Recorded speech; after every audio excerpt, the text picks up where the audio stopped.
Flooring Direct DFW.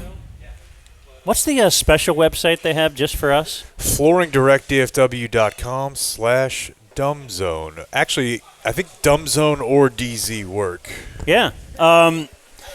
Talked to Dan yesterday, as a matter of fact. It's on Business Wednesday. Very good conversation. Off the air, was just talking to him about how business is going, and he Dan decided it was a very good conversation. Yeah. Well, it was just the prodding of my prodding. I had him on the run. He was afraid. He was crying by the end of it with joy because he says the zero interest financing for 36 months is going awesome. He goes, none of our competitors are offering something like this. No interest financing for 36 months. Can you believe it? Celebrate a third Cowboy Super Bowl in a row by paying for your floors in 2029. You can get that 5-star installation. You can get a free estimate. You can get all of it. FlooringDirectDFW.com from your home, right? Never take a ride? Direct, right to you. They bring the floors right to you. You can feel them. You can lay on them. FlooringDirectDFW.com/DZ. Schedule that free estimate today. You got a while to go to hit the post. I thought you were going to I probably could say something cool about Dan. Dan. I really like hearing the guitar. Our pros are the nicest. We got the best prices. Flooring Direct. Girl talk. Thank you. Yeah. You're saying I'm similar to that? I never listen. I'm gonna listen to the dumbzone. Alright.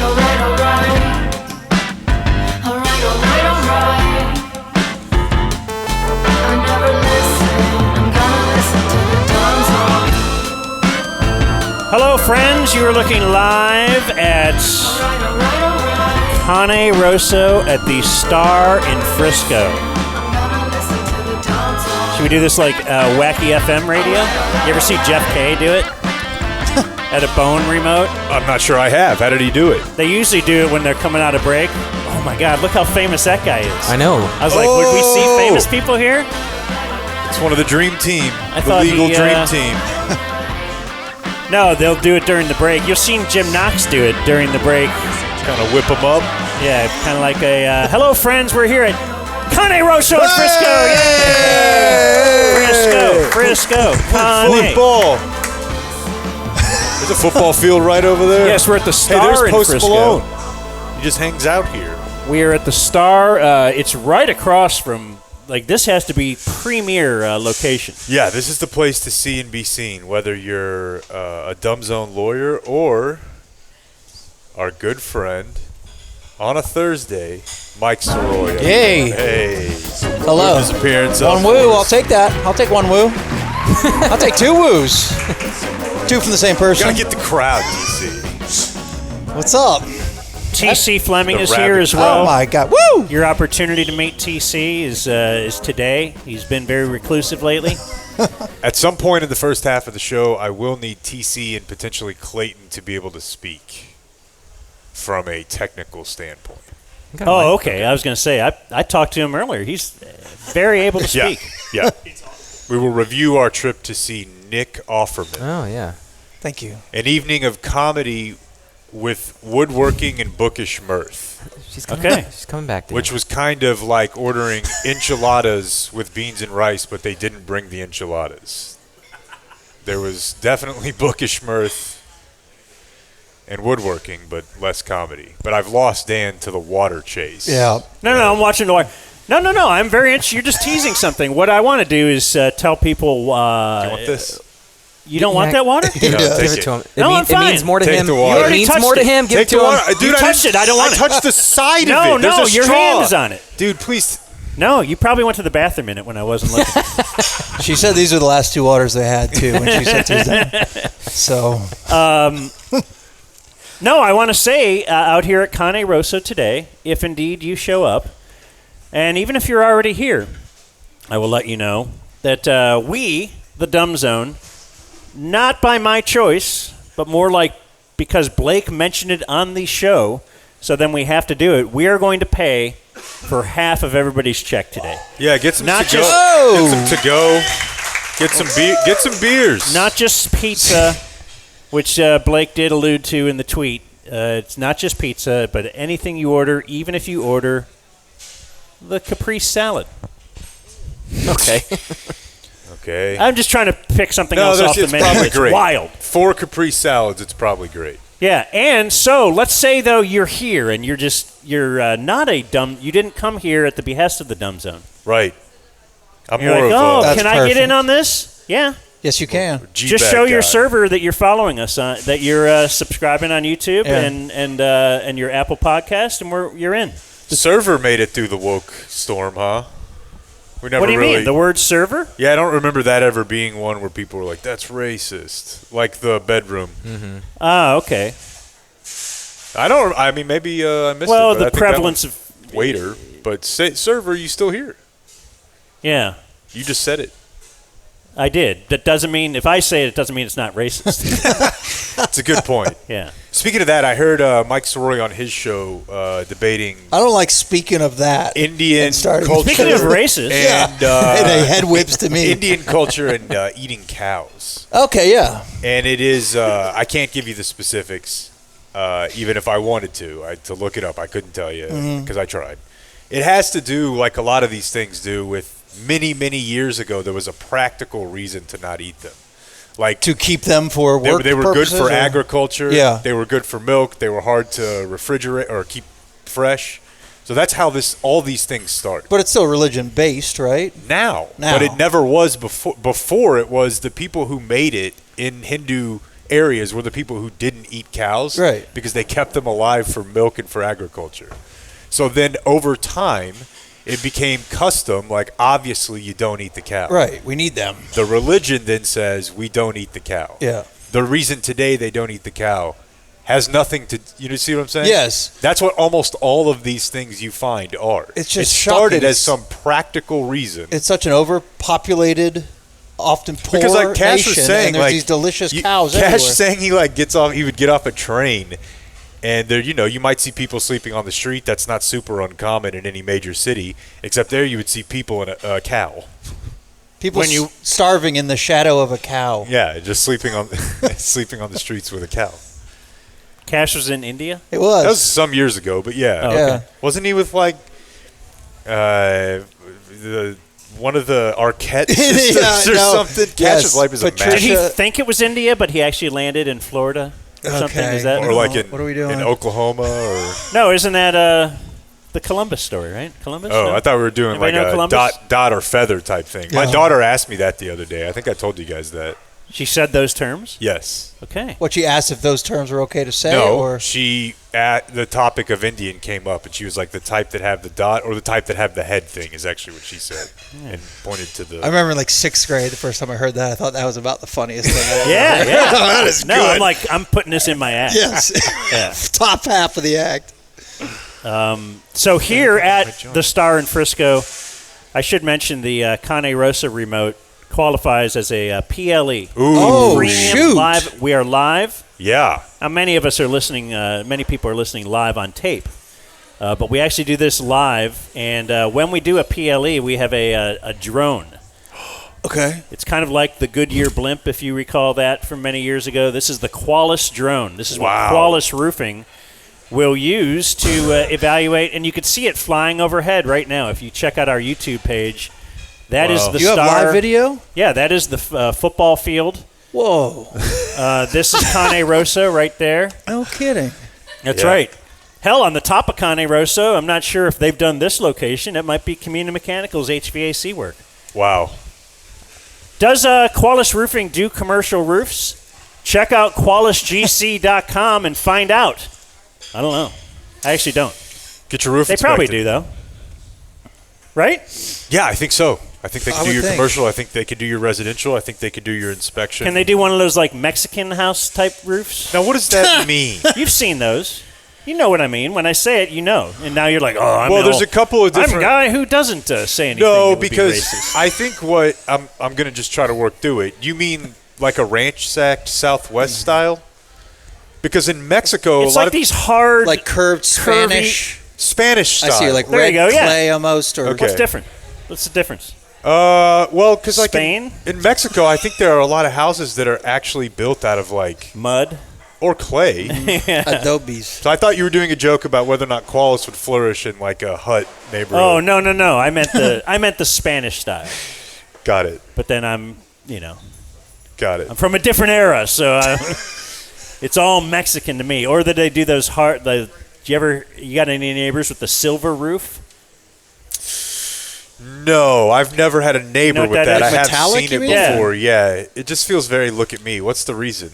Just feels. I don't know. It's like They an say. art I thing? think the only people that have that are the biggest houses in the neighborhood. So Yeah. I'm thinking they Or like are the most expensive. They must be the most awesome. The super new modern house that just sticks out like a sore thumb in a neighborhood. Like they try to change the whole thing. Dan's neighborhood has that like 1 out of every 5. Yeah. Like 4 of them feel like what's the name of the lady Paula who had the race? Poundstone. Abdul. Paula Dean lives there or decorated. She's out front, welcome you to Southern Living, and then like 1 out of every 5 houses is Peter Thiel, and there's a robot out front, Just all sticks out. squares, all cubes. It's very, very aggressive, very aggressive. Well, our top story is brought to us by Community Mechanical. This will be our top sports story of the day. Community Mechanical is our HVAC company,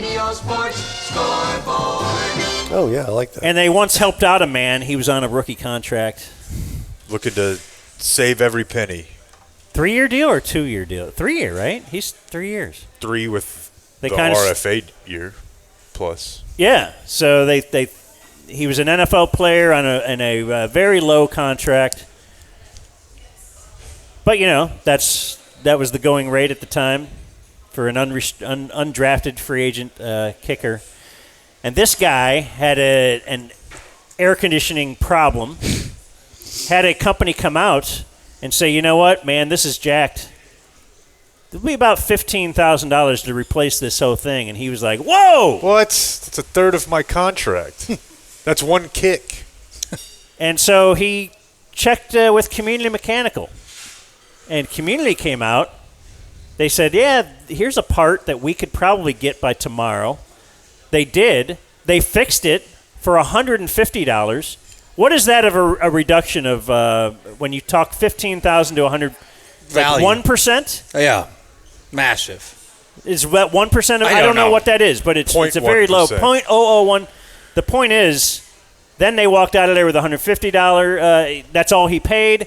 The air conditioning and the HVAC unit is still great. That was last year. That's right. So if you're just worried about someone trying to take advantage of you, just give them a chance to earn your business. CommunityDFW.com. Now, put Brandon him on your Aubrey list. better be happy that he saved money that day, because I don't need this greedy SOB trying to hold my team over the barrel. Does he not care about the team over there? What about the star? This guy wants to be he wants to be paid like Aaron Judge or something.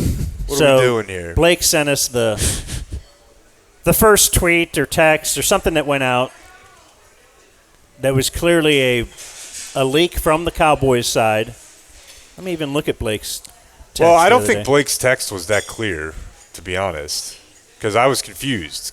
Clarence's tweet, which I think is what Blake was referencing, was just that they had offered him a number that would make him the highest paid kicker.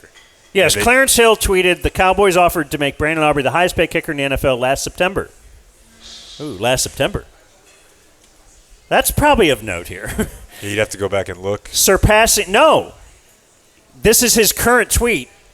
He Yeah. is saying the Cowboys offered him last September, surpassing the $6.4 million annual salary of Harrison Butker. Per source, the Cowboys did not offer Aubrey $7.5 million or even $7 million, but it was more than Butker. Per source, Aubrey's agent, Todd France, countered with $10 million annual offer and shut down negotiations until getting on the bus at the Combine on Wednesday. The Cowboys don't plan to up their offer, are comfortable placing the second-round tender on him, which could result in a restricted free agent deal of $5.5 to $5.8 million, and take their chances on getting a second-round pick if he signs elsewhere. Stay tuned. So, yeah, that is the Cowboys putting out they're putting out their sources are not. I don't know why they don't just throw their name on it. I don't know why Stephen Jones can't say, just say it's Stephen Jones said this. Because it's Stephen Jones saying this. Yeah, it's very, very obvious. Like, who else would it be? And you either know it's the team or the agent, and when it's the team, it's a very Stephen Jones thing to say, well, we offered him that last year, and they didn't want that. That, to me, is one of the biggest differences between Stephen and Jerry. I feel like Jerry will just say it. But I remember back when my brother was working with the agent of Dalton Schultz, and that went super sideways, if you remember. And they had a lot of complaints about it. Just people have complaints about dealing with Stephen. Now, I guess every player is going to have complaints about dealing with management. But, you know, it's not like he worked his way up through the league either, you know. He may have a unique way of dealing with people relative to other NFL GMs. Yeah, it's a funny game they are able to play, the Cowboys, with the power of the star and what the Cowboys mean. But Jerry can always kind of be the good guy.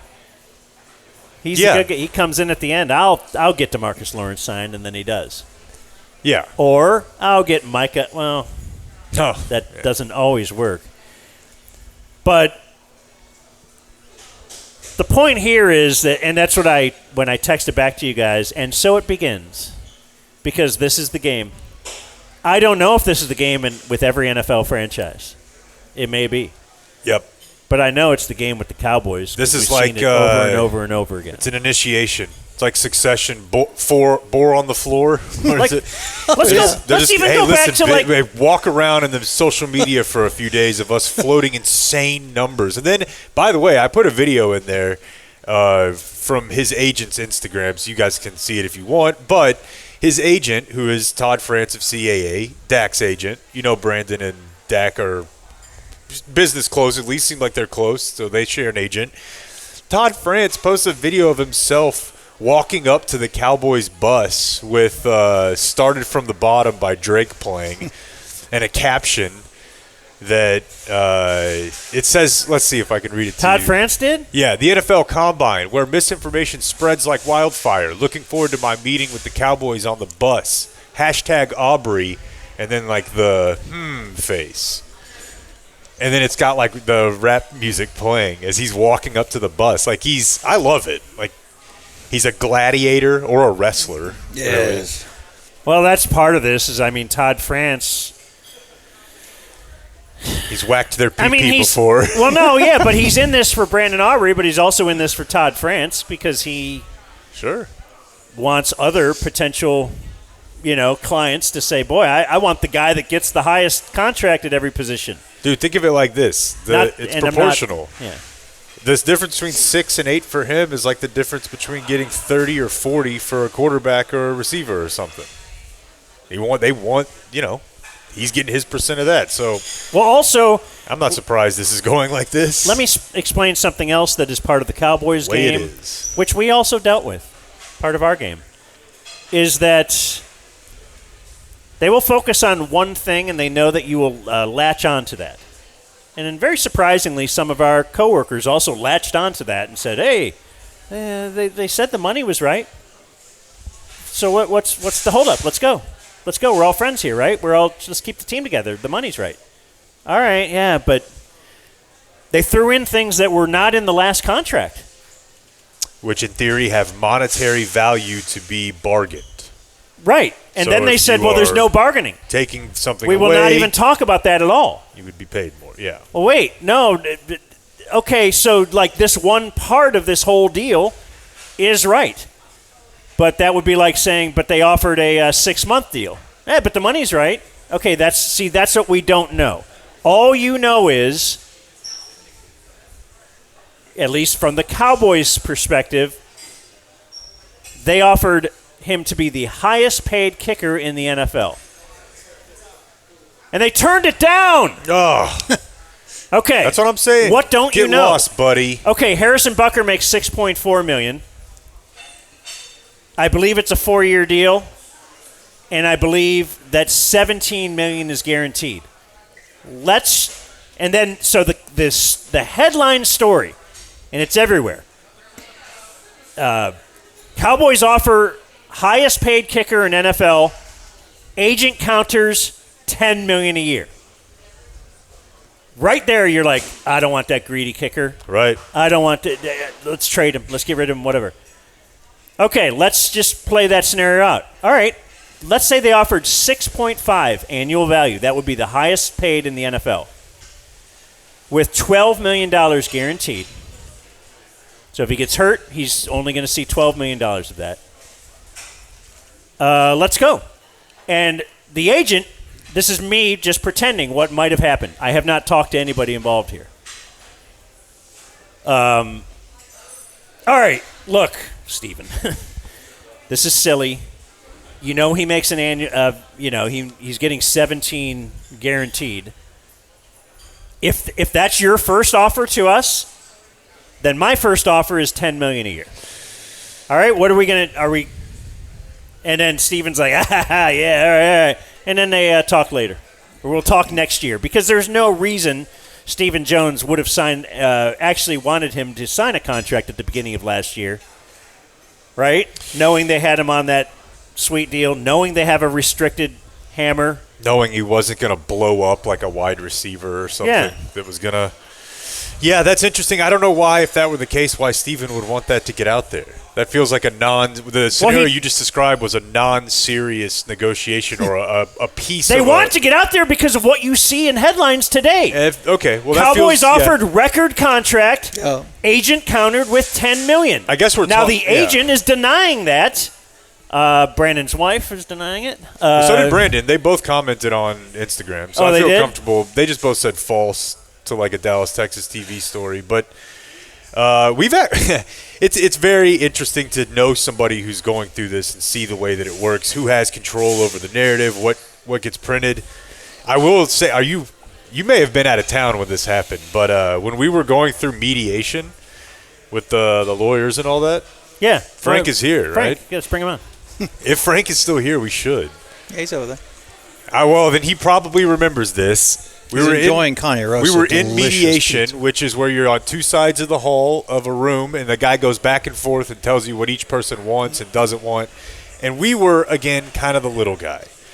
So I always felt like we need to kind of play along here a little bit. We're not going to get everything they want. Their first offer they sent over was it was like, stop doing the show. It was like, you stop doing the show for 6 months. It might have been a year. It was crazy, like the level of onerous stipulations that they put on it. You can't have the name, you can't have this, you can't do the. It was everything, and they sent that back to us. And I thought the obvious thing to do was to talk sensibly and be like, well, here's kind of what we'd accept, and move from there. And instead, Philip wrote them like a "fuck you," Right, and wrote way like, over the "Yeah, top. how about you pay us for the lawyer fees that we've already accrued? You pay us for." It was insane, dude.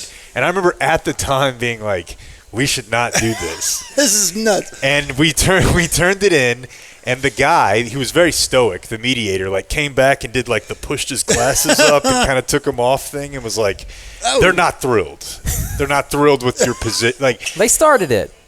So I would say if Brandon's agent replied like, fuck you, $10 million, I, from a personal standpoint, I would not approach things like that.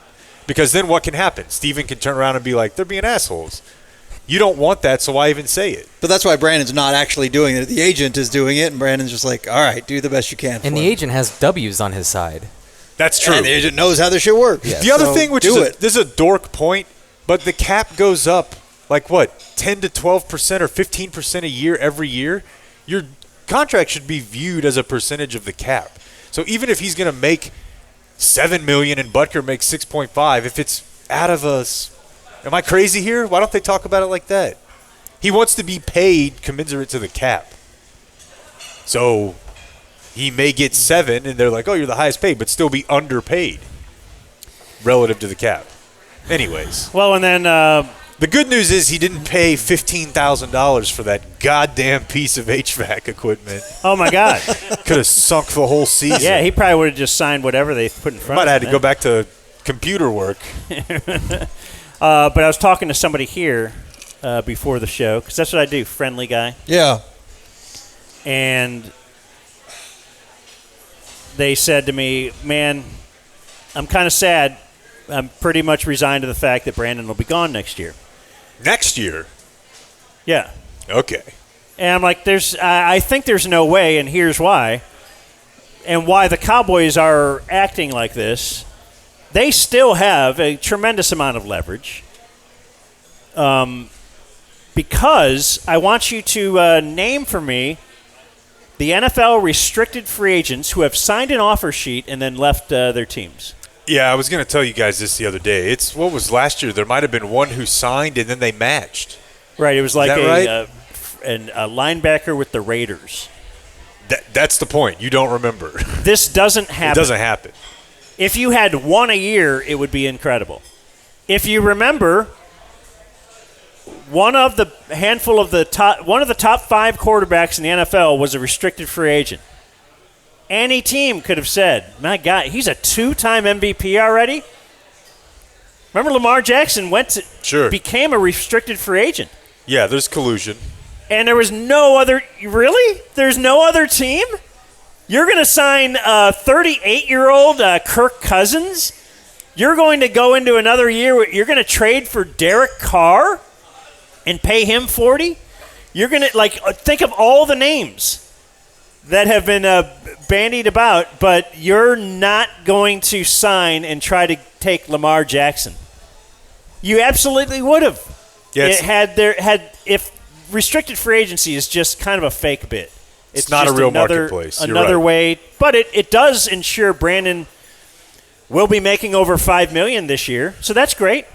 Yes, and it is a huge pay increase. I just wonder. He got a metal roof. Certainly, dude, his roof is going to be. They'll drone shots of his roof.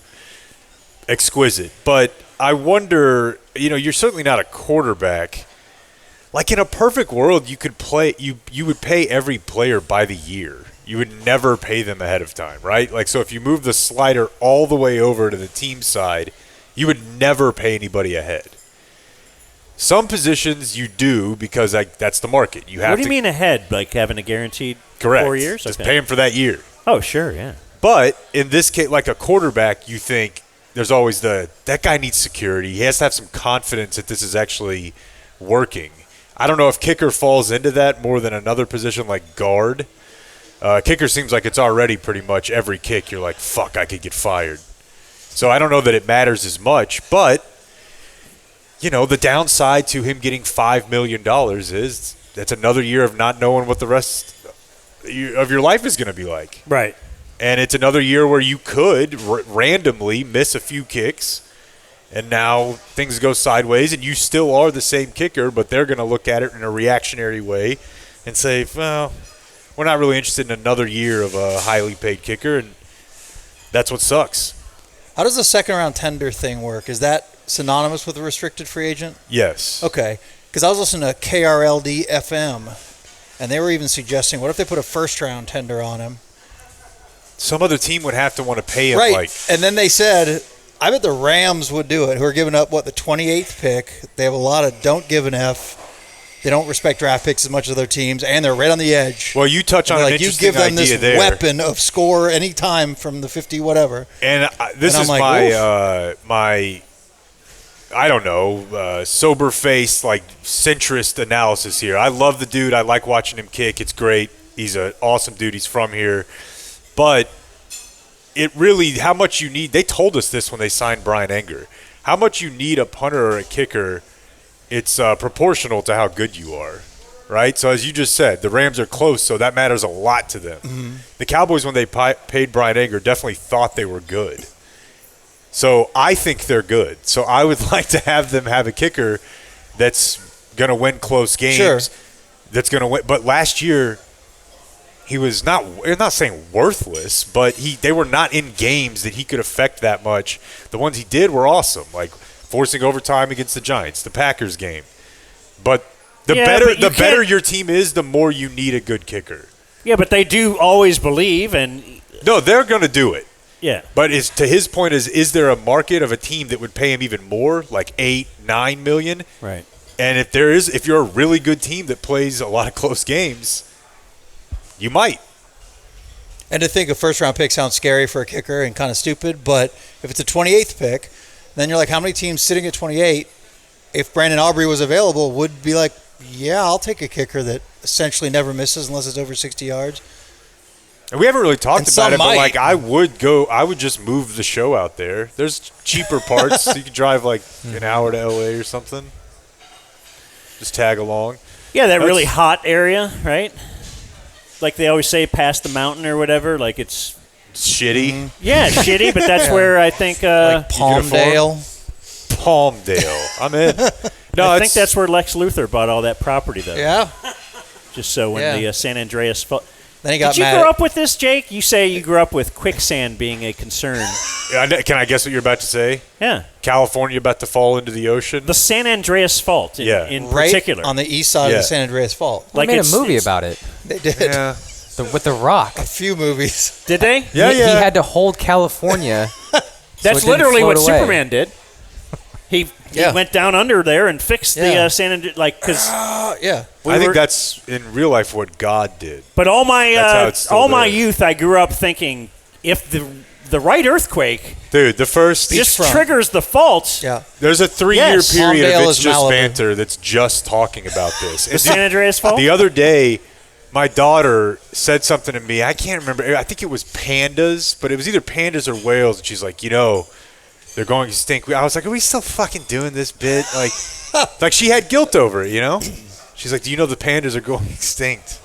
The whales. I'm like, dude, update your material, elementary. No, when Tell her you're, she's dumb. Dude, when you're like 9 or 10, we're over that. nothing matters like fault lines exploding. Very worried. I'm like, Very. you're not to nothing matters yet. You'll Yes. get there.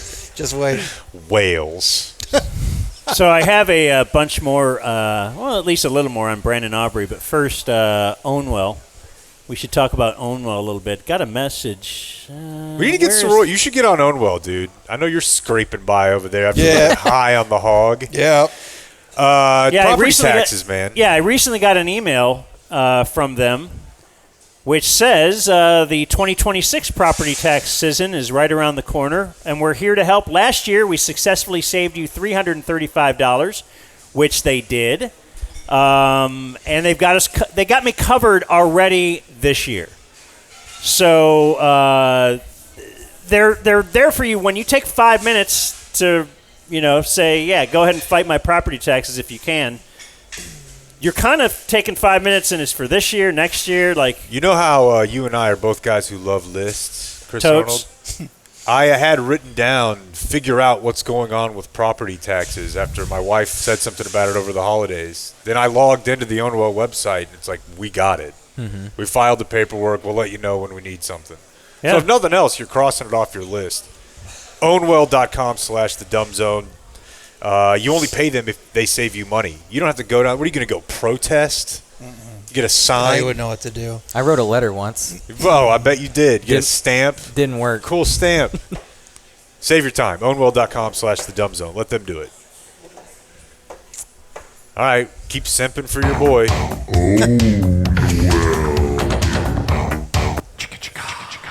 I've heard somebody, I don't know, you just see a lot of crap online. Honestly, this morning, it. I will tell you, ombudsman of myself, I kept First Take on in the background, hoping they would have a Brandon Aubrey take. Because I wanted to play for you guys, Stephen A. Like, absolutely not. Oh, yeah. I could kick. What was the headline going to be? Yeah. On the lower third, you got to know. Yeah. Kicked out of town? Kicked out of town. So, some sort of soccer Yes. pun. some have pointed out, hey, Brandon Aubrey, he's not really even top 10 in field goal percentage made last year. Which is true, but you have to understand that Brandon Aubrey is being asked to kick field goals that they're not going to ask Nick Folk to try. Right. I don't think, I think most people know. Well, I think most people know, for sure. But for those that don't, he missed 1, 2, 3, 4, 5, 6 field goals this year. 51 yards, 2 51-yarders. He missed a 57-yarder, a 58-yarder, a 59-yarder, and a 68-yarder. Those were his missed field goals all season long. And weren't 4 of them in Washington, I believe? If you're talking outdoors, one was actually in Washington. One was in New York, last couple of games of the season. The point is that, they asked him to kick from very, very far away. And did he ever play for the UFL? Yeah. 60-plus. Do you see the new bit? Did I see a new bit about a sport instituting something called the 4-pointer? Yes. Someone sent it to you. Yeah. Yeah. I did. Yeah, they got a bunch of new super cool. bunch of new rules for this year. Any 60-plus yard field goal is 4 points. I love it. I love it too because what a conundrum! It's always a conundrum. Do you kick this and give the other team the ball right damn there? near midfield. But so you only do it at the end of halves, generally. But yeah, what if the 4-pointer is involved? Well, risk reward. Okay. You got to get a new chart. I love it. Yeah. They've eliminated the tush push. I don't know. I guess that's easy to eliminate. That's right. I hate that. What? The thought of eliminating it? Yeah. What does the president think? Is he weighed in? I know he thinks the kickoff is lame. Yeah. I think that we haven't really ever spent any time on it because it does feel like a first take topic. But being against the tush push is WHO. How is that not like the most basic manly football play? That's what it is. I thought there is a rule though. You can't like carry players into the end zone, or there's. Okay, was that I mean, you can run up and run into a pile, can't you? You see offensive linemen do that all the time. Your quarterback's Josh Allen, and then here comes the running back from behind, running into the pile. How's that any different? I think they used to would have stopped it for forward progress a little earlier. I don't know. It's gotten weird. Well, it's gotten weird because they found a loophole. Right, but they were far less successful last year than they were in the previous couple seasons, and I feel like they're calling penalties that sort of discourage it and hope it works itself out. Yeah, you're probably right. There's still some egregious ones they got away with, though. Yeah. What do you think of no punting inside the opponent's 50-yard line? Really? You're not allowed to punt. So that would bother Jason Garrett if he ever got back in the game, and Shoddy at times. That feels like electroshock gay therapy for like conservative coaches. Yeah, I don't care if you like this. Shock you. And then point after, same as usual. You kick from the 33-yard line for a point for the PAT. 2 points, you can get a ball on the 2-yard line. But you can put the ball on the 8-yard line for a 3-point attempt. Okay. I don't know if I like that. I love it. You do? Yeah. You like a 3-point point after? It does. The chart, we'd have to work. Rip it up. We'd have to put someone on that. It's like the Put automatic. that old couple that used to do the schedule together on that. The balls and strikes thing in baseball, it's just an extra thing that I don't know if I'd want it in the NFL, but if I'm a third-tier league, maybe one of these ideas pops, the NFL is into it, who knows? The kickoff rule came from there. Well, anyway, the main deal is that Brandon Aubrey. Have you come around on the kickoff? The current kickoff? Just from the standpoint that there's a little more action, but it still doesn't look cool. The whole point is for there to be more Everyone's action. standing here, kicker's back there, kick it, and then on your It mark, doesn't look cool. He's right. get set, go. Wait, now. I think a guy just running down the field to do nothing and then running through the end zone because his coach told him, finish the Well, play. just back the kickoff up or something. I don't know. All right. Well, let's move on. Yeah. I'm going to have TC on a mic here at some point. Well, yeah, let's do story time. We'll make it brought to us real quick by Game Day Men's Health, gameday.dumbzone.com. It's where you can get that TRT therapy, 10% off for life if you mention the Dumb Zone. And they will test your testosterone para gratis. It's for free right there for you. Just gives you that test to let you know if you need it. Maybe you don't.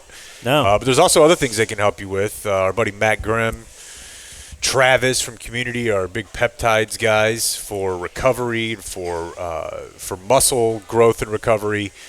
You can do it for energy. There's all sorts of different peptide blends they can help you with. Weight loss. These are things they can all figure out at Game Day Men's Health at one of their 12 DFW locations, gameday.dumbzone.com. Gameday.dumbzone.com.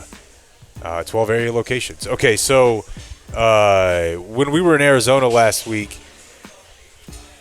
we went to a comedy club called Stand Up Live the first night we were there and went to go see Dave Attell. Oh, yeah. Used to host Insomniac. Is that what it's called? Is that what it was? He was a staple of Comedy Central in the... Build the whole boat out of Dave Attell in the late 90s on Comedy Central. You got a lot of him, and I loved it. Yeah. And he's still doing his thing.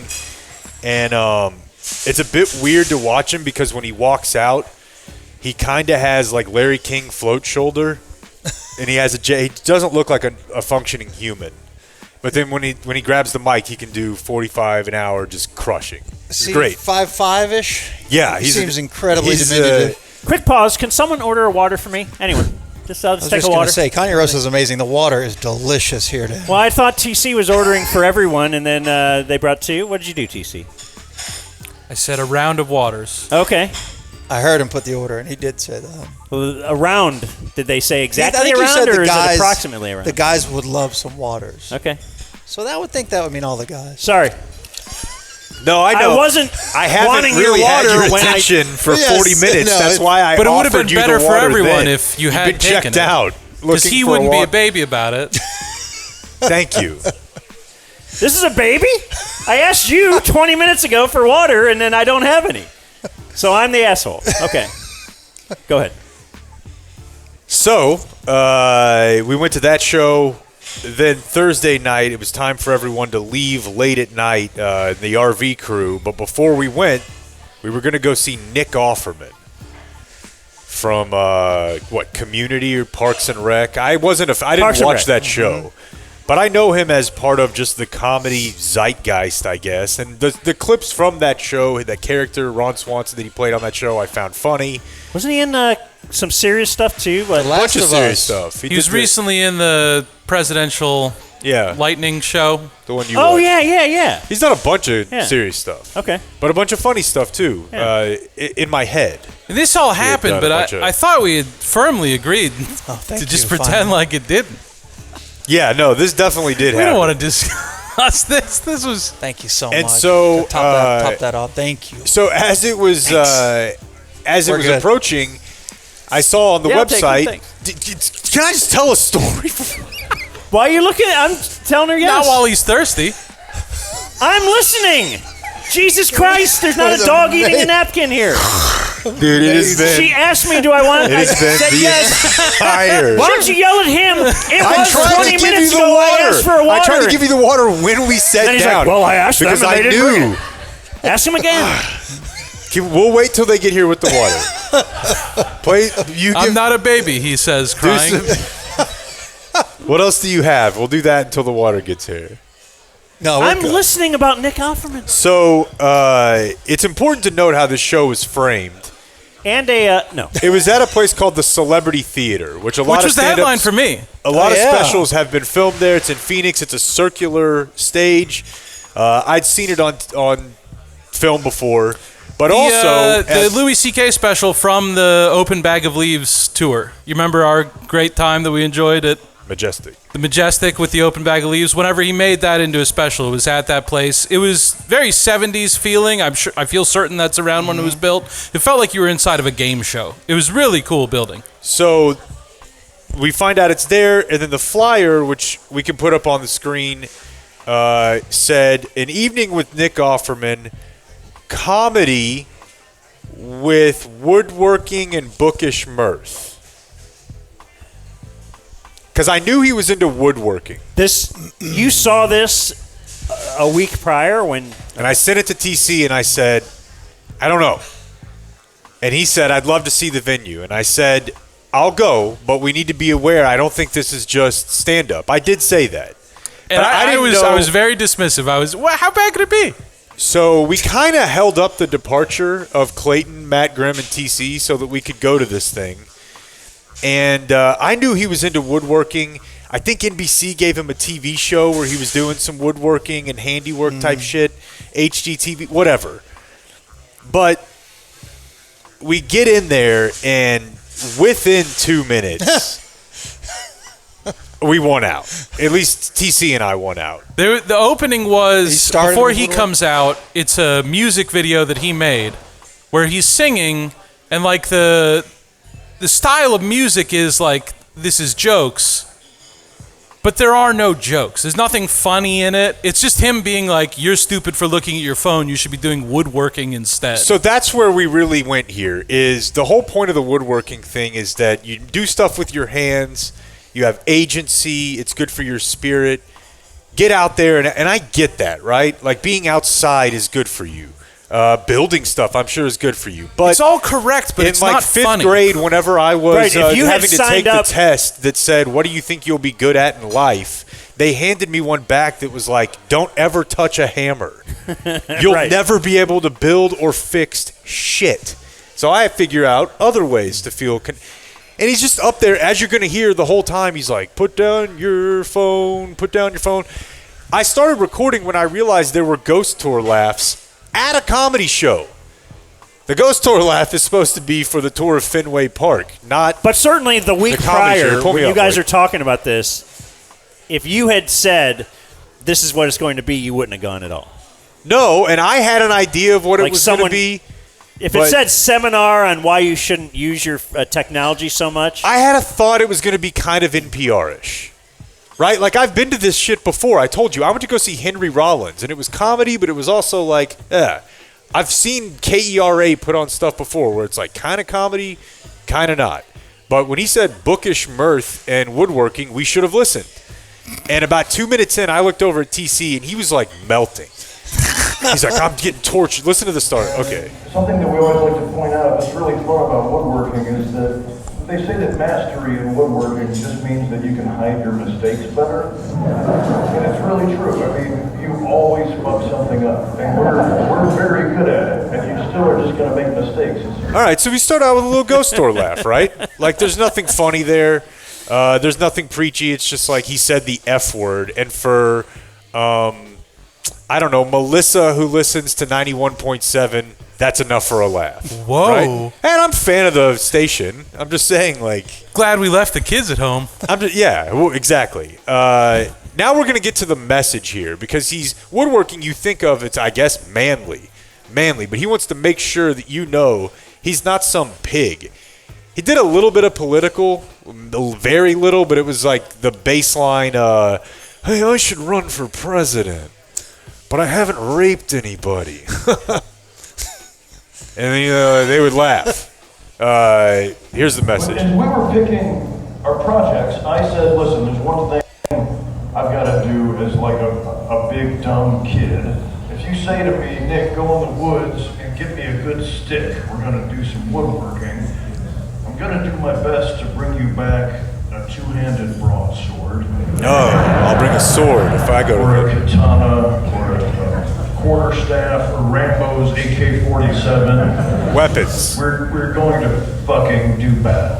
That's what you do with a stick. That's one of the things kids naturally want to do with a stick. And I said, it'd be wrong of us to deny that, even though we're both a couple of California citizens who believe that empathy is strength and we prefer kindness to violence.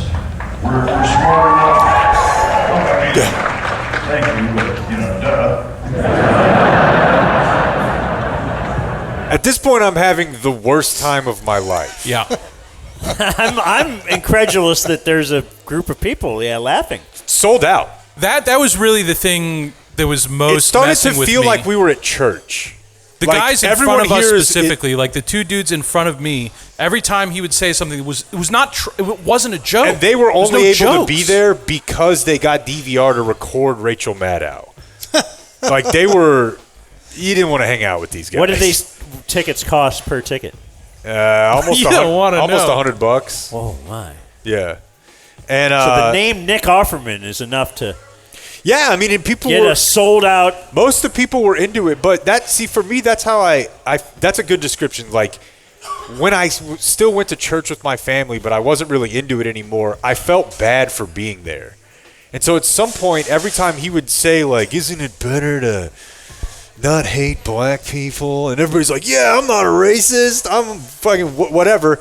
I started to feel I should not be here. This is... When were It's you too ever much. putting dollar per minute on it? Or like, No, okay, no, if we no. left now, it'd be 20 a minute. No, we were. But I would pay a further 100 to get out To just leave without anyone this seeing second. you? Yeah. yeah, no, the real Because issue. it felt like we were ruining their good time. Like I was worried the people were around me, like I was taking them out of the moment. Like, why don't we get this? Yeah. The weakest thing you can do is stand on the playground and announce that you're changing your title to Secretary of War. Excess. Boom. This is the joke. The joke is he just gets up there and makes fun. Like, this is worse than Fallon. Well, let me tell you something about Community. Not Community. Parks and Rec. It's why Hillary lost. Oh, I figured. If you watch Parks and Rec and you're like, that's a quality show. In fact, you probably. that's better than 30 Rock. Then absolutely. That's the whole point. If you watch Tina Fey and Amy Poehler together and think that Amy Poehler is the one carrying the duo, that's why we're in this situation. Yeah, you can hear there's a. I don't know. Sorry to the folks here, although you're getting 50% off. I think you'll be able to hear it in the audio at home. He's doing he does like pre-recorded bits. He does songs. But I think in this one, at the end of it, you can hear TC and myself starting to plot. America, just about right. Their children staring slack-jawed at the screen. Yeah, this is an ad he made for a toy called a slapstick. It's to get your kids to stop looking at their phone. Parents of America, just about right. Their children staring slack-jawed at the screens, obsessed with the ever-churning gadgets market, on the hunt for violent digital mega blasters. What if I told you that you were a pneumatic prodigy that had a total... So now we're plotting. We're getting out of here. This could be a lot of fun. So wait, he's doing a fake commercial like he has a guitar in his hand? Or This one was pre-recorded. He had a song. He just dimmed the lights and sat there with... just sitting there basking in the hilarity He that is. He brought Wait till they get a load of he this. also brought a sprightly lesbian on stage who works with him at his woodworking shop. So as he's up there being like, Donald Trump is a racist, she's over there just cutting shit. Yeah. For And now real, you're dude. watching- And they have a camera on her, and she's just cutting wood. So that's on one of the... Yeah. It's on a big screen, so you can Yeah. see her a little closer? Yeah. Yeah. Did she reveal something amazing at the end of the show? Let's see here. I'd love to know. We wouldn't know. Yeah, I'm trying to see if I can tell you where, because he's got a song here that he started. He made a ukulele, so he's going to tell you about that. Oh my God. Well, among us folks, especially keen. Whatever, it doesn't matter. He made a ukulele. He's got an opportunity to say anything about it that he wants. You know, like really go off here. The song is just called Ukulele, and he just says the word ukulele over and over and over. It's the whole thing. Yeah. Yeah, pretty much. His wife, famous, I guess. Oh, I like his wife, yeah. Yeah, okay, so... We all do. She's funny. Of course, You know her? like his wife. Do you know her? Of course. Yeah. I don't know who she is, but he then went She has on a big rant about... okay, I get it now. He then went on a rant about how he doesn't understand eating ass. Whoa. Okay, that seems... What the hell? And he had like a pretty generic... Seems off the path from where he has been. Yeah, he started there because he's like, I'm a pretty hip guy. But I also don't maybe understand. just as bad of a position as he has on all these other things. But the whole punchline was just like, I've never thought about the butt as erotic. You're like, okay, well, fantastic. So after that sidebar, now we're back to... Lee and I love to make things with our hands, and we love to be with people who make things with their hands. It's a great way to be a citizen of the planet, to have some control over how you begin to think about the resources coming into your house. Who made this? Do you understand? This is going to go on for another 50 minutes if we don't leave. So that's where you're at right now. You're at the... 10 to 15 minutes. I can't and believe now like, he's starting into He's this. just preaching about, like, you should really be thinking about where everything and you think about where your food comes from. And I'm like, fucking whatever, dude. Right. I'm trying to relax. This is not the time. When he came out playing And that then she's music like, look, video, I made a wallet. And I'm like, what are you doing here? What is this? Do you have jokes? Why are you here? Very After weird. the music video, he comes out and because I was like, okay, maybe the music video is bad, but once he's on stage, it's going to be great. After about 2 minutes of that, when it was very apparent it was going to be the quality of the music video throughout, I looked at Jake. It was said, it's just going to be a matter of when. There's no way that we're going to just take an hour and a half of this.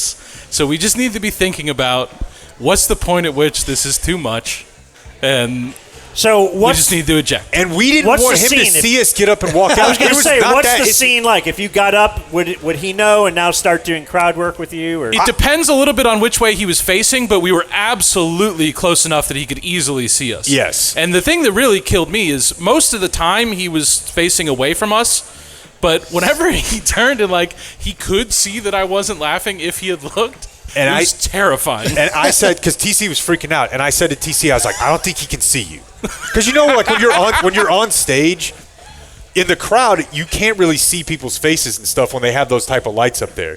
Because I looked over at TC, and I mean, dude, he's from me to this guy right here, Nick Offerman is, and we're both like, I can't fake it hard enough for him to not know that among this group of NPR moms, I want to kill myself, and he is almost crying. And I was like, I don't think he can see you. I don't think he can see you. And then the second he turned around and faced the other side of the crowd, we're like, Clayton, let's get out of here. Well, and we did. The real Quickly. saving grace was I would assume that someone spilled a beer, but there was a ruckus near us where several other people stood up. Oh, Because that's right. there was, yeah, uh, we had a little screen. flashbang. That's right. Hit the I forgot about flashbang that. and go. We all knew right then this is the chance. And there was a lady in front of us that I presume was going to get cleaned up from the beer on her dress or whatever. That was also going. So I was like, yeah, we're just doing that too. Don't ask I me knew it more was weird questions. because this was the last night in Arizona, like you said. Put your phone down. This was going to delay Matt Grimm's quest to get back to Dallas as fast as possible because he's a psycho. And but he's like, okay, it'll give me a chance to sleep a little before we leave. I'll sleep till about 10:30 and then we'll leave, and it'll be great. And this was at 8:30, and so he goes to bed. And 15 minutes later, you guys walk through the door. And I'm like, whoa, what happened? Because he expected you back at 10:15. That's why he planned to leave. Yeah, I haven't walked out of too much stuff in my life. And you're like... And I think it is usually because I mostly am just like, fuck, I paid for it. I have to make this seem good. But it was TC's honestly... the worst thing you've you ever... just look at the next hour of your life and think, well, am I going to be happy if I stay here? It's not even it's torture. It was torture. It was you can preach It's like a bet payoff type thing. It sucked, yes. dude. It was like We the Hey find Man, out- What's Up rodeo. We find out where Nick Offerman is appearing And let me next, tell and you we send why. you Let to- me tell you why. It's because it sucked, but it's because you're there with a bunch of people who think it's good. Yes. and you're sitting in the room like, I don't want to. Bet payoff, you have to go, and then you have to interview people after the show about their experience. And that sounds awful, but No bet. I knew that Matt Grimm had gone to bed, and there was an expectation of our ETD on the other side, but I couldn't talk to Clayton because he was down a seat. So as we're leaving, I realized we've got at least 90 minutes in the bank, maybe 100, earlier than expected. And we're leaving, I was like, hey, Donut ice cream? that cheesecake place we've been looking at all week, we could easily do. And then he ended Jake up found passing a on place that has a it. I was treat maxing. We went. ice cream sandwich, You ever have one of those? I have. 2 cookies. Indeed. Each cookie, instead of a cookie, it's a donut. Glazed, or pick a winner. It's glazed, and it's kind of thin and crispy. With Yeah. firm ice cream in the middle. Very firm. Amazing. It was delicious. Yeah. Then we went And to the they're cheesecake He making drove the like a donuts half with hour this away in from the mind. house to get it. Yeah. Yeah. Hell yeah. That was great. Nick Offerman, less so. It was a bad time, but So I'm glad we was there found any out. concern that maybe Clayton's loving this? We shouldn't just leave without asking him. We It didn't kind seem of like he was loving it. Yeah, when we kind of floated it, it felt like he. It was one of those situations where he hadn't considered you could do that. Like he felt kind of like locked into I guess I gotta put up with this, right? He's newish. Oh, he hadn't He's not going to considered be the we'll guy. just leave? Yeah, So I wanted to open his world to the possibility that you don't have to hear another PG joke at all. We can get out of here. Did you just ride home in silence? No, we rode home talking about how much it sucked. We rode home like, I can't believe he was able to sell that theater out with that. It's just being famous. Because it's not like Clayton was laughing either. Like, No. I was sitting next to I was in the middle. I was not getting any sense that this was an evening that he was enjoying. I have a new respect nod for of the Jeremy, head, do for you Jeremy assent to Piven. that? Jeremy Piven at least did jokes. All right. If I offered you Nick Offerman or Kevin Farley tonight, 1 hour show. Or Steve Berline? Steve Berline, without a doubt. Steve Kevin Berline Farley. in a 12-pack of Lone Star. But You can tell him now. Tell him he won the He'll be thrilled. Nick Offerman challenge. It makes you realize how good of an actor he is. Because you can't tell that he's a little I feel like theater kid. the odd thing is, I feel like Berline would love the Nick Offerman show. no. Everything you guys are describing. No. He doesn't like looking at phones, right? No, you're missing the mark. He hates All the he No does Kings is look at his phone. protest. All he does is look at his phone in Blake's car and Well, FaceTime he's his checking girlfriend. his fantasy football What? team. He might like a little Nick Offerman. He should play celebrity. This is a special He- type of liberal. He would get in the car and tell me, "Hey, saw this thing. It's called the slapstick. You might need it for your boys." You know what I'm saying? Kids are always looking at the Kids phones. are entitled for sure. That's a Berline play. And Berline's comedy feeds off the silence.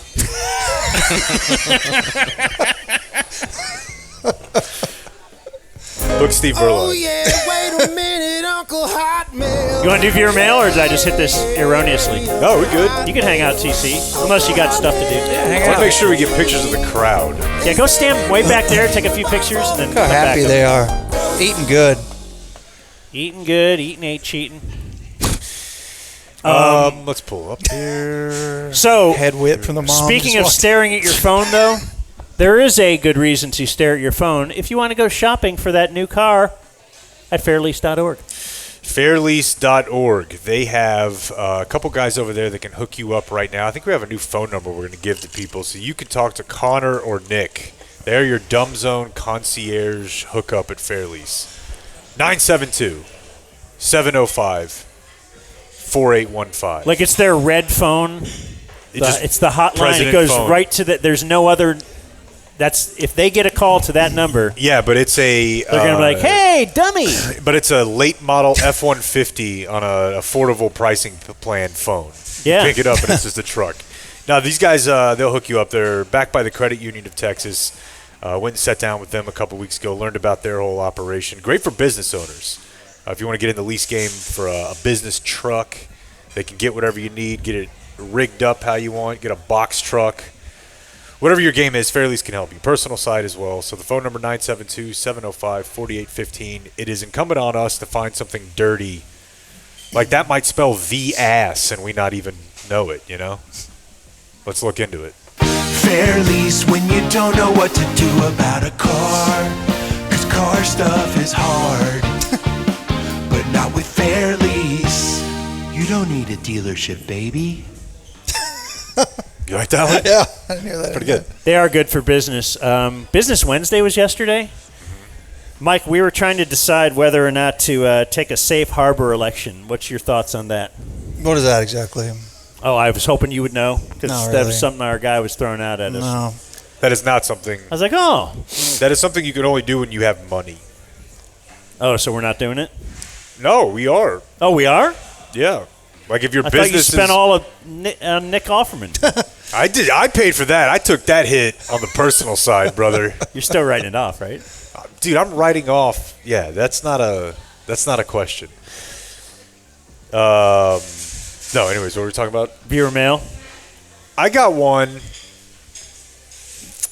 It's kind of long, but I'm going to try to give you the gist of it here. It's from a listener named Gretchen.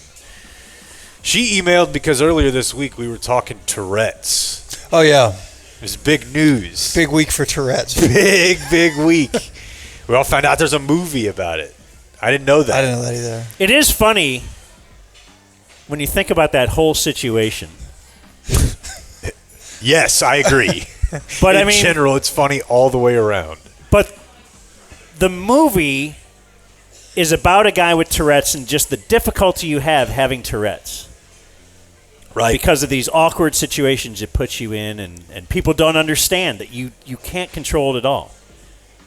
So then they bring the movie wins all these awards because it's so important. So they bring the guy with the guy it was made about. They bring him to the award show. He then does Tourette stuff. Right. Dog And then acting they like all, a dog. the people that voted for or are cheering for this movie that won all the awards because it's so important, this is brought to light.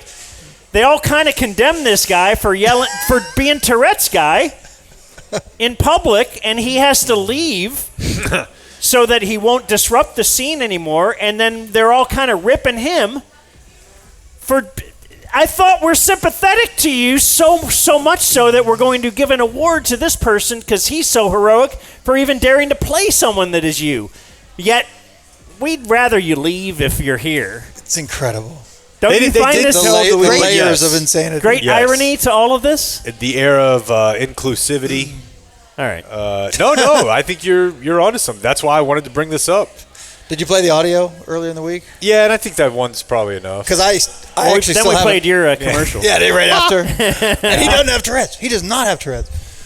I haven't even listened to it. I've just read the headline, and it sounds like very funny and very. Yeah, it's but I can't bring myself. funnier than to, Nick Offerman. Yeah, no doubt. But there's a couple of other times in there where he just yelled like, "Shut up, bitch!" Yeah.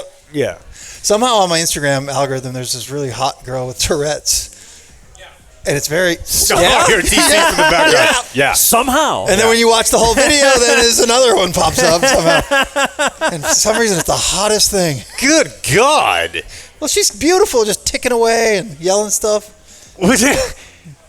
Being hot can just Yeah. No, but smooth that's off not a what lot he's of the saying. rough edges. You He's know? not saying just that she's hot. He's saying she's hotter because she Yes. has Tourette's, and I think we need to A investigate box that that. remains unchecked for me. I'm with it. Like, don't you? I mean, there's got to be a wife hypothetical there. That's. Anyways, Gretchen, whose son had Tourette's. Yeah, I know. That's why I wanted to hear the whole email. He's grown now because I asked, like, can you live on your own? Like, what is your life like? She said it changes over time. He had like large total body tics from birth. So that's a problem, obviously, when you're a baby because you can't sleep. Oh. So as a baby, you have Tourette's, you're tossing around. She said she tried to get him into a daycare, and he kept screaming slurs there. No, I made that part up. But it was a problem. It sounds like a horrible disease. It's incredibly rare, and even more rare is the subset that have the thing that the guy has. The audible profanity. The audio book with. Yeah, like she with it. said that sometimes her son would go through snorting phases. Like for a year, he would snort. That would be his tick. And people would make fun of him, and that sucks. But it wasn't to the point. But she also said the guy should have known better. But what does that mean? Like The Tourette's guy? Yeah, she said the guy in this case. The guy who went to the show and yeah. started yelling the N-word? His inner monologue is different than my son's, so she thinks. As an adult with Tourette's, he should have known better. Maybe he was overstimulated by the situation. Well, they probably invited him. When's he ever going to be invited to an award show for a movie that was made about him?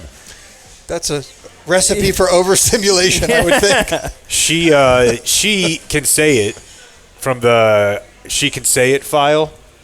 Because this is what I was wondering. She said, I always wondered if kids with Tourette's adopt the profanity tick once they learn about it. Like, is this finding out you have a Asian family member and now you can all of a sudden do an accent or something? Yeah. Like, I can you've got see it. Tourette's. If Jake got and you Tourette's start in high screaming- school, as a 10, 15-year-old, you find out you have Tourette's. You think little Jake ain't taking advantage of that loophole? Yeah. Oh my And then God. shrugging. I guess Nothing I can do. so happened that you walked in the room then. Shout out Tourette's. I got one from Will who said, growing up, there was a kid in my town with Tourette's. In my town, we had one. You can only imagine the pure joy on our little faces anytime we had a substitute teacher who was unprepared for the random F this and N-word that shout. So it was great. The poor substitute. Whoa. In 5th grade, they threw the rest of us a pizza party on the day he was absent. I guess to compensate us for all the bad words we heard that year, but we loved it. That's from Will. That seems messed up. Is that kid supposed to find out about that? Hey, we waited to the day you were gone and had a class party. Pizza boxes everywhere Tuesday. the next day. Like, why? Then he starts yelling swear words. You're like, oh, I guess he's fine. Oh, yeah. He's hungry. Olympic thing. We're talking, this is Dawson says, most of the original or classic Olympic events really come from the military. Biathlon was showing the ability to travel on skis and then shoot at an enemy accurately. Pole vault was getting over a wall. Equestrian was cavalry horse drills. The Winter Olympics is a newer construct, so many of those are less connected to the military, but there is some of them. Yeah, that makes sense, right? It's like everything else. It starts in military, like drones, fireworks. And then let's do it for entertainment. I did my share of biathlon when I was in the Air Force, so I can confirm this. How many times have you fired a gun? Like in the military? Yeah. Only one day we went to the range in Air Force basic training, yeah. That's more than you. One day. That's more than you. How many days do you have on range? No one's more disappointed with my service than TC. He just never lets it go.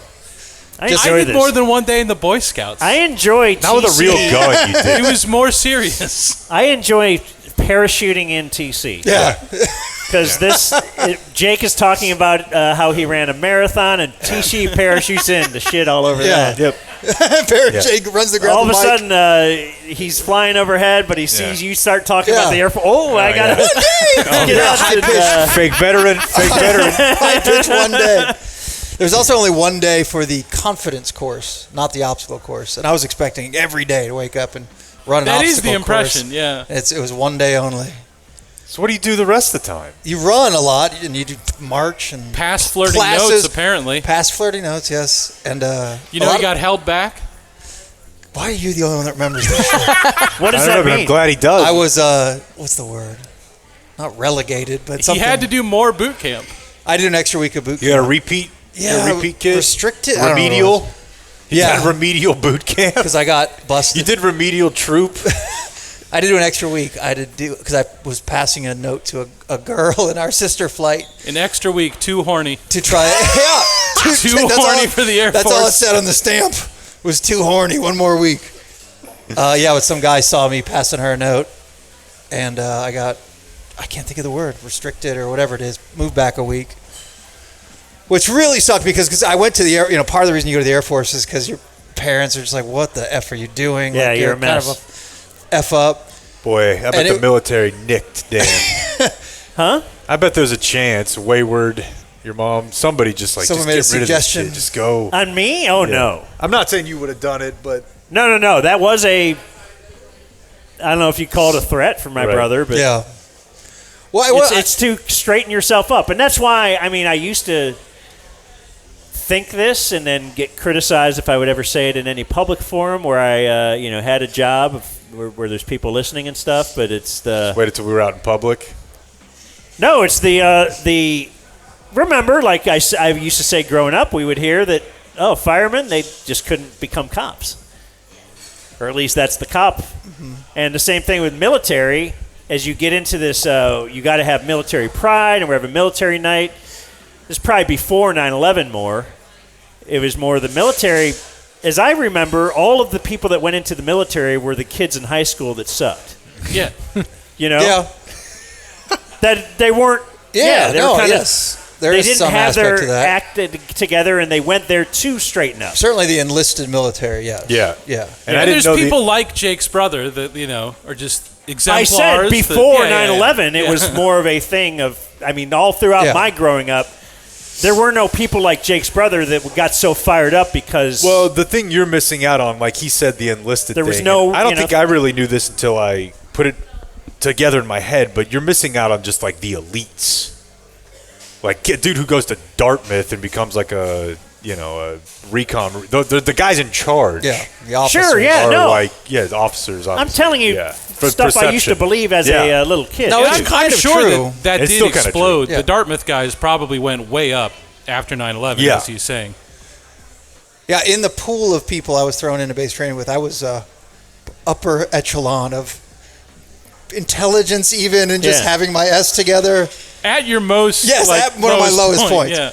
But I did have to call my parents, who had just gotten me to go to the military, and tell them, You know, it's I interesting. effed up. I got suspended for a week. He's in the Like- upper echelon of intelligence, of background, and everything, and he's still so horny Yeah. that they couldn't advance him. So horny. He needs another week here. Speaking of that, why were we talking about penile implants recently? What do you have, Blake? That was off Because of air. Game Day Men's Health. Oh. Because somebody had a penis pump or something. We mentioned penis pump, and then a doctor actually who installed them or something. Yeah, I know. emailed us, yeah. It's a very long email, but we have a guy who's like a very accomplished penile implant surgeon. And you don't really think about it from the human element of it, but he's like, this is like the best type of surgery you can work. Like the level of joy people get when, one, I can make it work again for them, but also it can work for 3 to 4 hours at a time. It's like, it's a real thing. Like you're solving relationship Nobody wants that problems. much time. She doesn't want that much time, believe me. Or at least anyone I've ever been with, I guess. So. Yeah, because he did say that they've got like one that he says the 3-piece inflatable penis penile prosthesis. Dude. It's a balloon of various length in the shaft, a reservoir next to the bladder, and a pump between the testicles. Does it have a How bad or small do you have to be? They would to ask really... if their partner could tell if they have one. They would say after the 3rd hour, they start to get the idea that something is... Something's afoot here. Is there like a PSI thing, like a little exclamation gauge? point? Yeah, like Probably an app. like it comes on, it's too low, and Yeah, you can just top the app. Now, this guy did give me Ooh, a helpful Nowadays, bit of there are info that I did not think about the other day when they asked me when I got this surgery done. But now that he says something, it does stick out to me. He said, if your surgeon ever asks if it's okay for the person from the medical device company to be present during your procedure, say yes. Sometimes the doctor may need that expertise in the room. He signed off, always pump. California DF Ryan. Nice. But they asked me 2 questions. They said, do you care if students observe? And do you care if someone from, I don't remember if they said device, but from the medical equipment company is in the room? And I'm like, I don't think sure, I'm whatever. going to be sleeping. Yeah. What are we talking about? yeah, my mother-in-law will be here. So. Right. Yeah. Just woke up with a schlong. Just make sure I don't have any like BAFTA award outbursts. Oh, that's my nightmare. Well, I'm no under filming. anesthesia. I know, dude. No filming. I was super clear. I was like, do not let even my dad in the room. I don't care if Until it's I'm funny. give me a safe word. We're not doing it. I got a couple because we had tanking talk earlier in the week, and somebody wanted us aware. This is from E about the Professional Women's Hockey League rules for tanking. Okay. And that is, this is called the gold rule, or excuse me, the gold plan. And as soon as you Like are a Sirois membership. Please. as soon as you are eliminated from playoffs, you begin earning points for the draft. So if you were the first team eliminated from the playoffs, and then you win a game in regulation, you get 3 points. Now the thing is the worst teams will be eliminated first. The better teams are eliminated later. And so at the end of the season, there is kind of a race for that first pick. I've heard this proposed for basketball or that sort of thing where tanking is rampant. And I think the one I heard was the actual worst team still gets the second pick. So they're guaranteed it's like a protection. There's some protection built in. But yes, whoever gets the most points post-elimination earns the number 1 pick. I love it. A win in regulation, 3 points. Win in overtime, 2. Loss in overtime, 1. Loss in regulation, 0. But yeah, anything to de-incentivize winning or losing, I'm all for. Because they say that they've made tanking actually more prevalent now because they are rewarding the middle. Right? Yeah. Is You have that more the of right a chance. verbiage?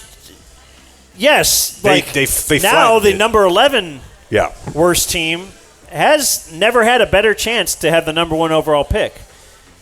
Or I guess maybe reverse that. The worst overall record has never had a worse chance Correct. Right, to have the number maintaining 1 overall yeah. pick. Correct. So they're incentivizing tanking for the middle.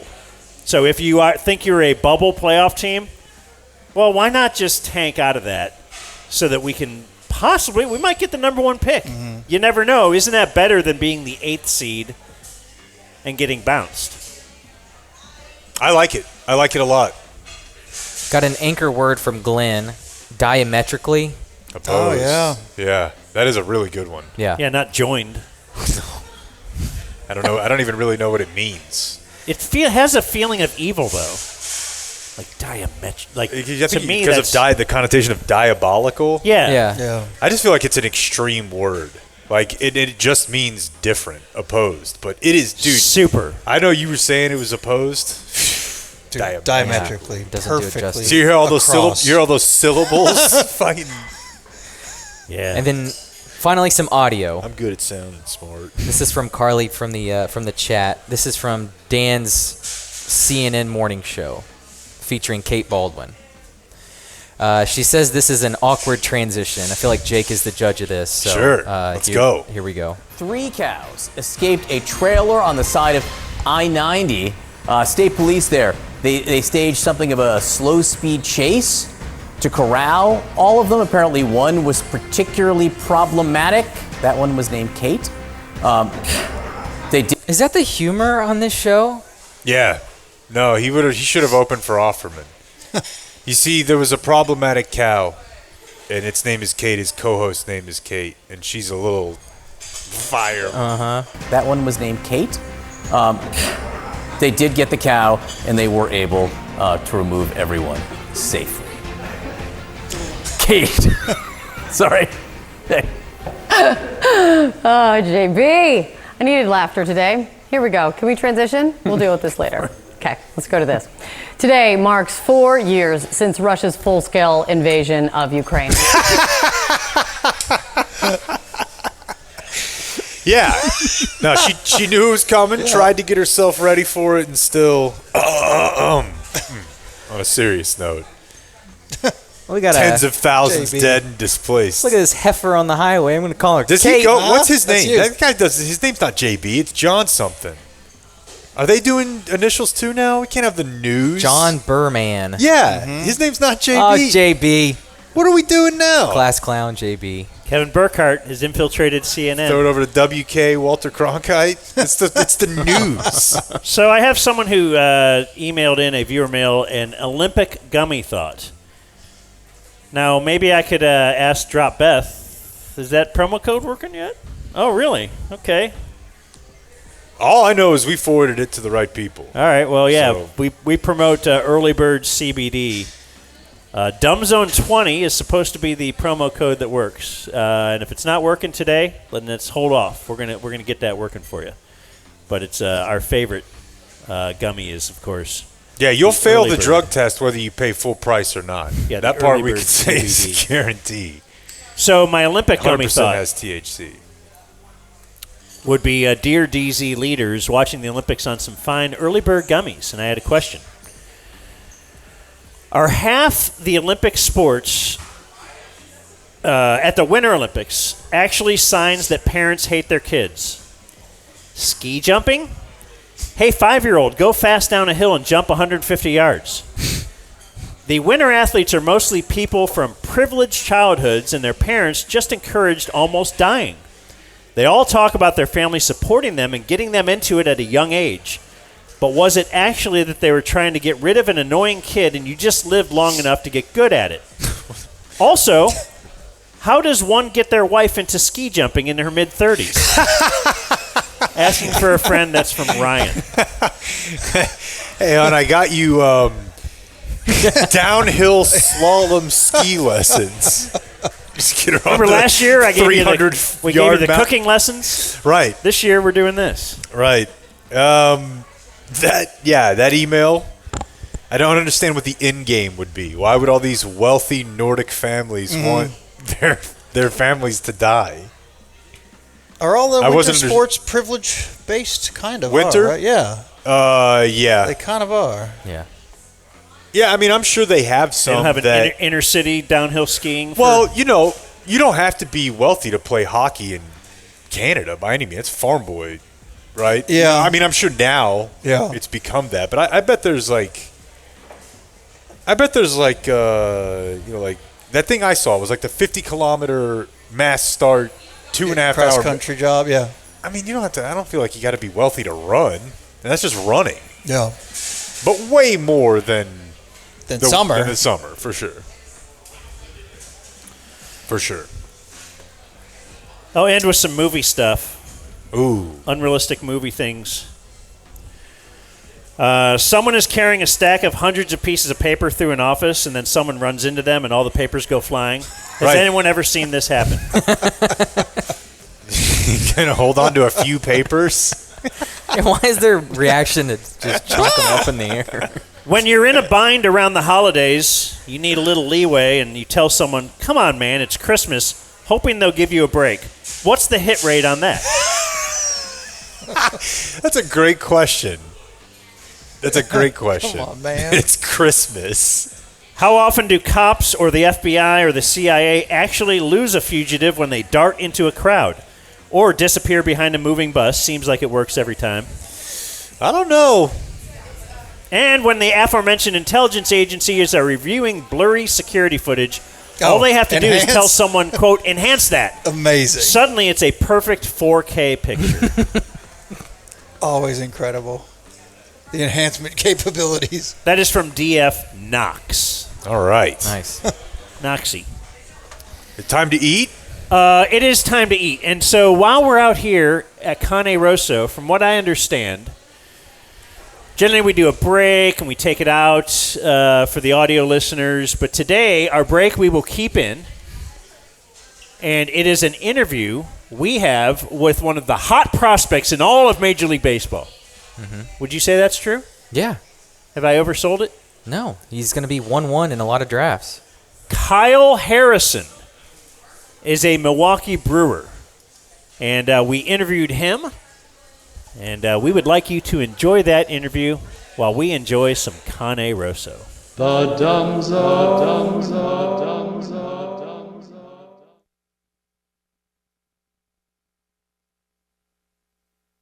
American family, American field. Baseball, hot dogs, and apple pie field. Yep. How you doing, man? Doing great. Beautiful morning. Actually, it's a little chilly today. You know, It's what's going on with the weather? What's going on? It's like low 40s. Not used to this, man. I'll tell you that. That's weird. Yeah. All week. You live out here? Live out here full time now. Yep. So definitely happy to be back in Arizona spring training. You know, spent about a week out in Florida spring training. So yeah, good to be back out here, man. What do you mean you spend a week in Florida? I don't understand. Just, you know, I went out there early, then the trade happened, and here we go, you know. So Damn. back in Arizona. What's that like, just getting traded? Yeah, you know, I'd say, you know, the first time, you know, it's definitely shocking. But like I've been saying, you know, it's just once that first time happens, you kind of know what to expect. And really the hardest part from there is just meeting the new guys and getting to know everyone, you know. It's like, you know, kind of like a fresh start, you know. Do you do a little sizing up, see who was on the other side of the trade? For sure. I mean, honestly, at this trade, you know, I didn't even really care who was on the other side. You know, I was just excited and heard nothing but great things about this place. So, yeah, man, that was it. It was just all positive mindset. So where does Boston do spring training? Fort Myers, Florida. Okay, and then what about San Francisco? Scottsdale, right downtown. Okay, right downtown here. All right. Yeah. So that's got to be pretty sweet to just get moved back. Right. So do you go home and come back every day? Like, do you ever get like a hotel up here or anything like that? We know guys who would. No, I mean, yeah, yes and no. I mean, I haven't done it yet, but I've just been commuting every day. You know, not too bad of a drive. I'll take that, sleeping in my own bed. It's awesome. That's pretty sweet. Do a lot of dudes, like major league players, live out here because of spring training and just to train here in the off season, or what? 100%. You know, I think it's just so many resources around here, places to train, strength coaches, good rehab places. I mean, they got it all here, and the weather's perfect for the time, you know, we're here. So it's like that where we're from too. Yeah, DFW is a DFW. place where For sure. Like you run into a guy, you're like, you never played for a DFW team. Yeah. You know, it's no state tax either. It's the weather and golf. Golf. That has Golf something to too. do with it. Yeah. Is that a big part of your game? Not Your too day? much, you know. I'm not too good, you know. Unfortunately, trying to get into it a little bit here and there, but I got time, right? I got a lot of time, and it's something, you get to do and meet guys through, and no, man, it's cool. So we go to football training camp every year. That's what we're used to, and it's a way different vibe. Right. It's super intense. It's loud. This seems pretty chill. Like, this just seems like a much more chill ramp up into the season. Like, is this the most fun part of the year? Yeah, you get to, like, especially for a new guy like me, it's like getting your feet wet. It's like just getting comfortable, assessing, the grounds, feeling what you need to do in your bullpens here and there, and it's, gradually easing into things. And like you said, it's like very chill here. That's the vibe I've gotten so far, and they let you come in, do your work, and hold you accountable. Would it help if everybody wore name tags for you? No, they got their name tags above the lockers. So okay. That's all I need. You just put a face to the name. And how long does that take for you to know the whole team? Been getting a little better. You can now, not right now. But it's been, I'm slowly learning. Do you start with each and every day? You start meeting, new guys, and. But let me at least know all the pitchers. Yeah, for sure. You gotta know your group, starting with your group first, and then move on. But yeah, that's the hardest part. A lot of guys in that room, man. Seems kind of cool as a pitcher to be traded to Milwaukee, as they seem to have a reputation of we turn pitcher. We develop guys. Do you have any feel for why that is, or does anybody talk about that? Yeah, I mean, just in the week I've been here, doing my work, it's been the attention to detail, man. It's been just catch play. They're on you, PFPs. We're doing all the little stuff. It's holding PFP.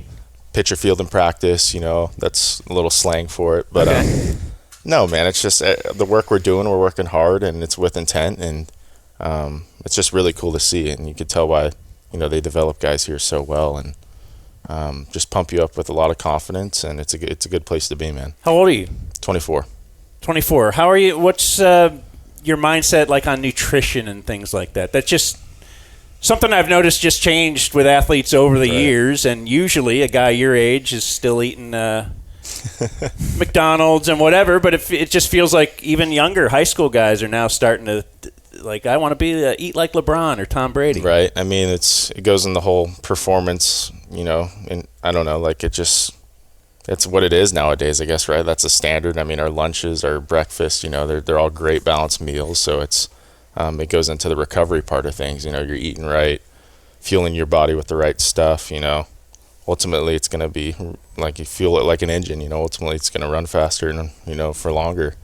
So that's just the way I look at that stuff. I've done some other testing and stuff to see what my body's food like sensitivity wise too. So I've dabbled into it a little bit, and to stay consistent on it though, it's pretty pricey too. So it's Yeah, LeBron's got a personal chef. We can get you like a Factor Meals promo code or something. Exactly, right? Like 50% off. 100%. Just looking at your bio, and I don't know how much you know about like athletes before you, but I was a big fan of your high school in the 90s. Oh, yeah. Are you aware of the football heritage of De La Salle? Yeah, trust me, I broke my dad's heart not playing football there. Really? Good thing I had a little brother that did. So. Okay. 151 in a row.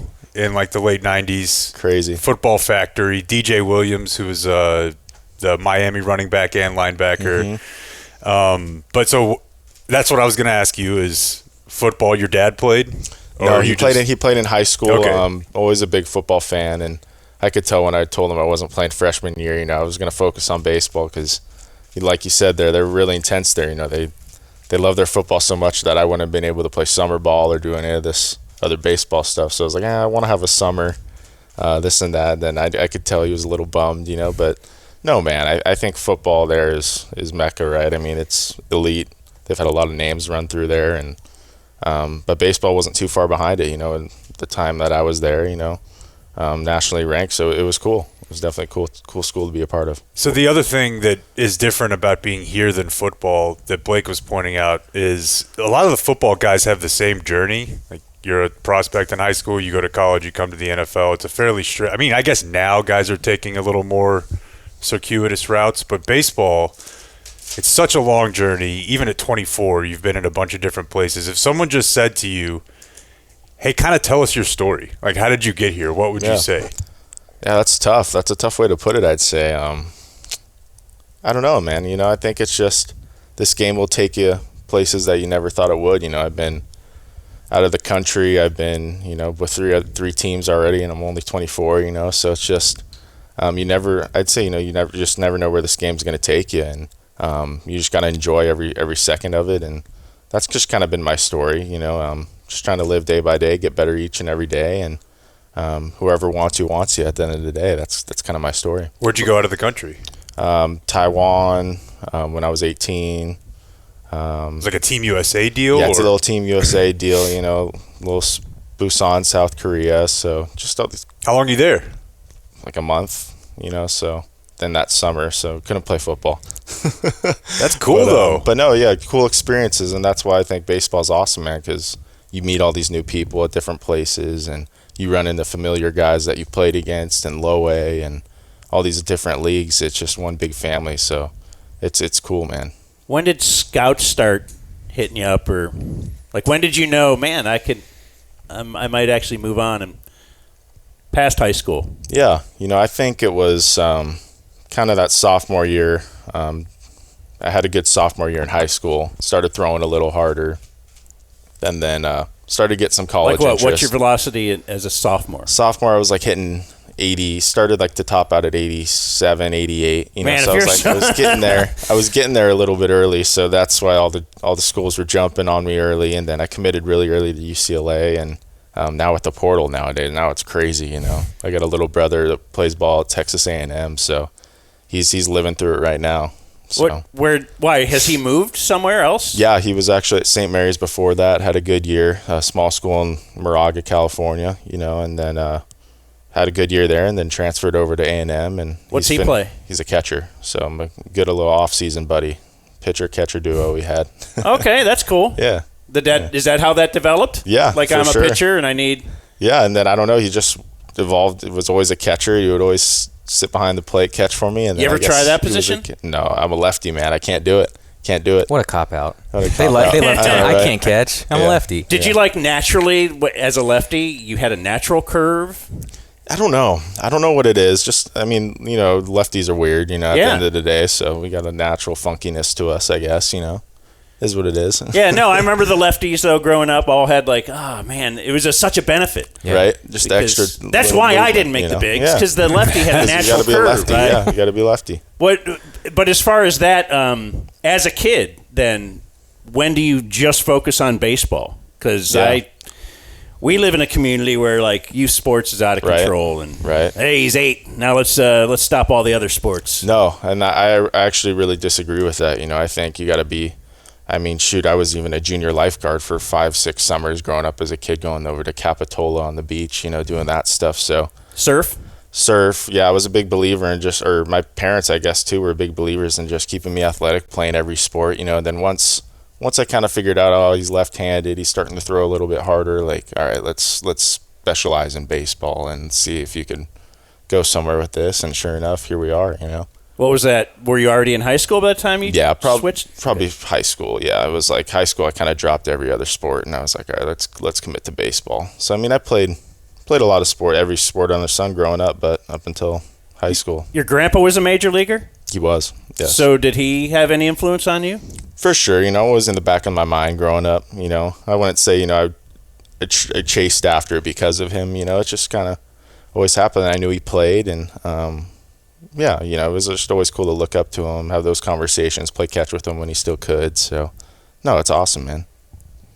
That might have been more what it was than the left-hand thing for you, Dan. And he was left-handed as well, so there you go. What, the little genes? Genes, the parents, the grandparents, that might have been more.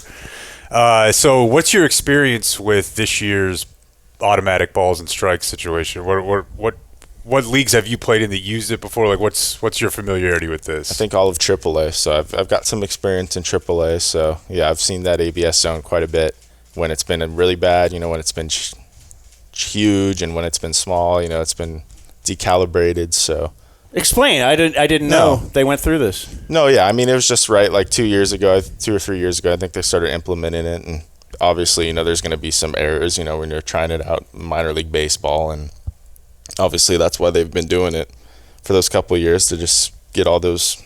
They tweak it. Little so how does it work? So I think, don't quote me on this, but I think they like measure the batters. Like I think they're coming in soon to measure all the hitters. I guess I meant just how does it work for you? Okay, now you're that part of it's super interesting though. Oh, okay. Yeah, but so like the strike zone, I think is actually going to be different for each hitter based on their height. And so like now, is that when they're doing this? Yes. So they're like they're taking PR pictures of you guys. Yeah, they're going to measure guys in the spring and. Wow. So yeah, for me though, basically it's like black and white now. If it hits any part of the box, strike. You know, if it's any part outside of it, we've even seen point like 001, whatever. You know, little minuscule things just missing. You know, just crazy. But for you to say, I mean, how does the mechanism work for you? Okay, I threw a pitch. I think that should have been a strike. Then either. The pitchers aren't really going to do it because we live off a lot of emotion, right? Like so, you always, right? We always think it's a strike, right? Yeah. You know, so the catcher's going to hold us accountable, and he's going to be the one. It's going to be on him to kind of make that split-second decision, challenge or not. So if he gets it right, you keep the challenge. Then if you get it wrong, you lose that challenge. How many challenges did you get? I think it's 2. But it's just 2 throughout the game. Yes. So if you get them right, you keep them. You know, so you want to. You know, we're going to see how we implement that in strategy-wise, but what would happen a lot in the minor league games is you'd run out of them and you'd be like, crap, we got no more left. Like, you want to have those challenges, so you got to be convicted. Okay. I love it. So make sure it's not barely scraping the black. For sure. And I think extra innings, I think they give you an extra one if you run out. I love it. I love this element of it. I love that it's on the player to an extent. Right. Like, you very rarely hear, like... Can the manager do it? No, I don't know. Just the pitcher or catcher. Okay. But it should be the catcher. But I guess your manager can yell at the catcher. Yeah, right. They can, but it has to be because they like all a seem split like they second. know from that, hey, I'm at this angle over here. But it was... Yeah. Right. He says we only have a couple more minutes if you want to run through. Okay. Well, yeah, we got. What if they replace the umpire with a robot that looks like a human? Right. Like I want a person out there, but you can because I want someone to you can fight it. Like I feel like we need something that looks like a person out there to yell. They could fight. Yeah. For sure. All right, we do have a thing that we do with all our interviews here, and it's like we got a show, obviously, right? Mm-hmm. And we have some dispute. Do you think it's obvious that we have a? I don't know. We're pranking you now. The PR staff is pranking you. We've bought all this equipment is fake. Yeah. No. It's cake. So we have some disputes on the show, and we just want you to weigh in on them, see where you land. Okay. Some of these are disputes. Some of these are things that we actually agree on. But let's start with some bathroom-related items. Okay. You have a dog? I don't. Okay. Have you ever? Are you anti-dog? No, I'm not anti-dog. I got a little. My parents had a little, like we call him a rat, Chihuahua mix, something. You know, so we got dogs, and sometimes they need washed. I will wash my dog in the shower, and then I will finish showering myself. He says you got to wash your dog. You have to wear shorts. I wear a bathing suit. He does it naked. I think he's concerned that he'd be too attracted to the dog. I'm not sure what his... I don't want to bump into the dog. No, yeah, that's definitely slippery slope right there. Literally. Yeah. Literally. Yeah. That's tough, Yeah, I think shorts are acceptable. I'm not on that level with my dog. Yeah, but maybe if it was my own dog, you never know. Maybe it was a little more. Yeah, I know. I've known my dog right? for You've a known long, your dog for a while. He's not embarrassed for his dog to see I think it. It plays. It's a platonic relationship for sure. Okay. Me and my dog. Yeah. Going number one is a you know what that is, right? Going number one, like. Do you? I guess the thing is this an old man thing? We've discovered sitting down is the way to go. Sitting or standing. If you can. Growing up, it was always a very down. that's for girls. Sitting down. But once you 100%. Yeah, now you got 100%. A phone. I've heard it's better for your prostate. Bidets, they got squatty potties, even in so some of these big clubhouses. So it's I will admit. You ought to. This one's a weird one because it's him. What? Just brushing your teeth. You say you brush your teeth with no water on the toothbrush. Yeah, that tends to be my move. You got to wet. I'm always wet. We go before you even get it wet, and then right before after I put the toothpaste on, I'm getting it wet again. Okay, how do you park your car? Well, wait, but the big part of the brushing the teeth is, do you rinse your mouth out after you brush your teeth? Oh, does he not do that? No, that's the water part. No, I don't. He leaves all that crap in there. I've just heard from the dentist you don't want to. So you do that too. You don't want to. Yeah, you want to leave the floor. Doesn't it affect everything you eat and drink after that? No, Yeah, your It goes mouth- away quick. it goes away. Your sandwich After tastes like time. mint. Yeah, I don't want that. Leaves a little, especially if you're not eating after, Yeah, leaves yeah. a little It's like nice gum. coating, Okay, maybe we're the weird ones. When do you first brush? Right when I wake up in the Okay. morning, yeah. Because some people are Absolutely. like, oh, I'll have coffee and then eat and then I'll brush my teeth. They're like, what?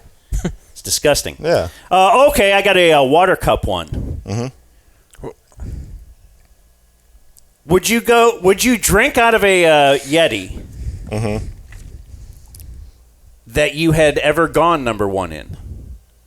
No chance. No chance. I'm not that. No chance. This guy's a dirtbag. No way. I There's thought no maybe way. a baseball player There's would be. no way. I mean, I watched it. I could He's got find one a of different these. It cup. was in the Yeah, he's dishwasher. like, these guys shower together. These guys are dirtbags, It was. I man. put it in the dishwasher. They're riding the bus. They're doing all kinds of gross Yeah, stuff. that's gritty. Having That's- a baseball player turn That's- that down is not good.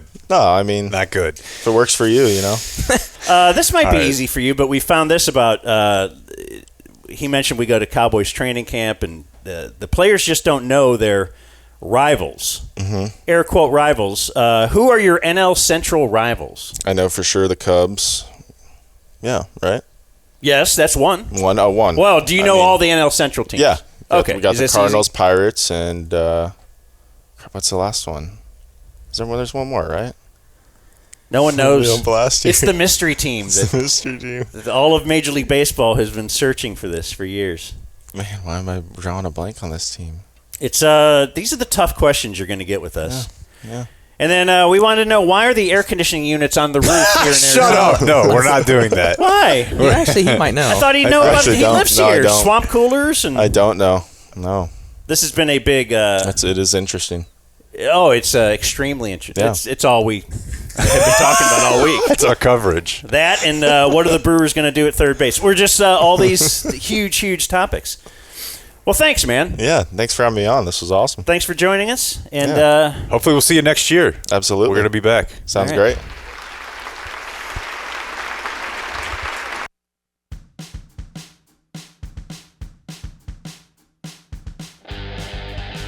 You're listening to The Dumb Zone. you guys want to talk about Poncho? Big Poncho fan. PonchoOutdoors.com. Oh, is this the one that you can wear it fishing? You could wear it outside hiking. You can also wear it in a Cowboys press box.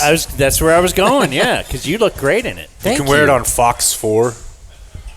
I see David Sintendenderi. Oh yeah, Yeah. He's a big poncho guy. Yeah. they say the ultimate outdoor performance shirt for men. Why did you say What that? Why did you say that like you were starting an old folklore tale? I mean, back in They say Grandpappy would tell me. They say it had SPF 50. Built right into the shirt. Your grandpa wouldn't believe it. PonchoOutdoors.com/dumbzone. Give them your electronic mail. They'll give you $10 off your first order. Tell them Cirque du Sirois sent you. Please. So I'm wearing these for the first time in public. Oh, today's the day? Today is the day. How they Did you have them on in the first half of the show? No, I don't. Okay. I can't see close. What do you guys think? I think he looks great. I think he can't see pulls it close. off. What do you? Yeah, they Yeah, don't who e- is this guy? That's What is he Dan. about It's to Dan do? McDowell. An IPO on a Series B? So I found another reason I hate these glasses today. Oh, Just no. the way they look. Oh, I like the way they feel. I like that I can see perfectly, all that. Important factors. But remember the initial Cut all reason this off and call it a Warby Parker spot so we don't have to do it later. Did you? But do you know why I initially said I'm resistant to wearing these? I do, but do you? Was the Jason Kidd thing? Jason Kidd. Yeah. I watched the press conference. He's wearing them. Yeah. I don't want to look like Jason Kidd. Okay. And then today, Well. I decided to roll on some audio, see if we wanted to use it. There was really nothing in there. But it was Stephen Jones at the Combine. Oh, he does. yeah. Yes, you're right. He had those on when I saw him drink that whiskey bottle, for real. Because they were all fogged up, and I remember so what I yesterday. feel like now, when we named our kid Ava, Yeah. it was very unique. And everybody's like, oh. And then 2 years later, everybody in every school is named Ava. It's and just now hard it has being to be as cool, Ava M. being as cool Ava. as Dan McDowell. Right. So, no, a couple years ago, though, my buddy, I got a good friend of mine, said that he was getting these. And I don't know anything that's cool. I don't know fashion. I don't know how shoes are supposed to match your shirt. So this guy, though, that I'm friends with, I do look at him like he kind of knows he always looks good and everything. He's getting these clear lenses. I want them. Yeah. All because of him. I'm just trying to follow, do we do this? Do we follow? Like, I just think this guy's cool. Yeah. Sure. I'm going to wear this, it's another male.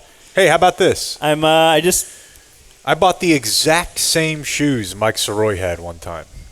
See that? He Just wasn't 'cause they look he cool. wasn't They were- super thrilled about it. They were clear shoes. But he had a pair of shoes, and I said, I like those. I'd like to buy the same one. So it's Nothing wrong actually with that. been a couple of years of courage built up to me, and then a sponsorship with a glasses manufacturer that had me say, you know what, I'm just going to go order the clear lens. And I didn't look at society before that. I'm very narcissistic. I just look at myself usually. And then now I'm looking at society going, wait, everybody else already has these.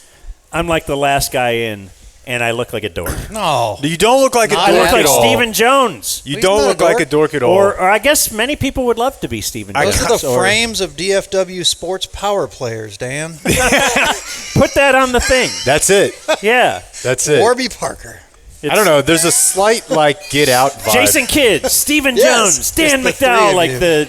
who's fourth on the Mount Rushmore? That's all right. Yeah. No, I'm not searching for. Oh no, they look good. Whether they look good or not. Yeah.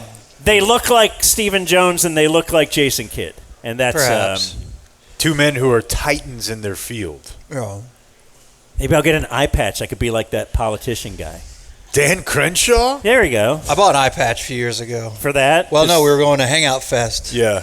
And I'm like, bald dude with an eye patch. Wait, what does that mean? I just want to be that dude. Why? Because if you see that, if he walks in right now, you're like, double take. Oh, Yeah. I Look at wore this one guy. at, I want people. look at this guy. I wore one at Mardi Gras once because this is 20 years ago, but I lost a contact. And I wasn't carrying extra contacts at 19 or 20. So I bought an eye patch, which they had at Walmart in Louisiana. I don't know. Yeah. Right by the register, like right last purchase. And it's surprisingly comfortable because if you have one I'll take a contact, 5-pack. you're going to get a headache. Value. So it actually is very helpful in that regard. But all I remember about it was when I woke up the next day, another one of my friends had it on. See, there you go. Your eye patch? Yeah, it was. Somehow we had transferred ownership of the eye patch. I don't know. But I Was think it you like look a great. handicap because you were so hot and you could get chicks anyway? Just and pass it off. Let me just see if I can also Yeah. outscore bag you. with an eye patch. No, eye patch makes you hotter, especially if you're already hot. It works. I don't know if it's related or not. I had a friend who got lit up in flag football in the eye, and a black eye, like swollen, whatever. And we went out like the night after that, and he wore black sunglasses. I'm like, let's pretend you're blind. And he wore black sunglasses, and we got him a stick. And I'm like, dude, you got to do this. So he went up to girls and did the touch the face and say, you're beautiful. And he ended up making out with a girl at the end of the night with his glasses on and his stick. That's a I'm great like, bit. What an effing hero. That's a great bit. And you know who it is, but I will not reveal them publicly. Ooh. I'm interested in the stick. Would you reveal it to anybody here at Cane Rosso who grabs you privately and just pulls you aside? Yeah, sure, absolutely. Okay. They might not know the person, though. Oh. But you guys do.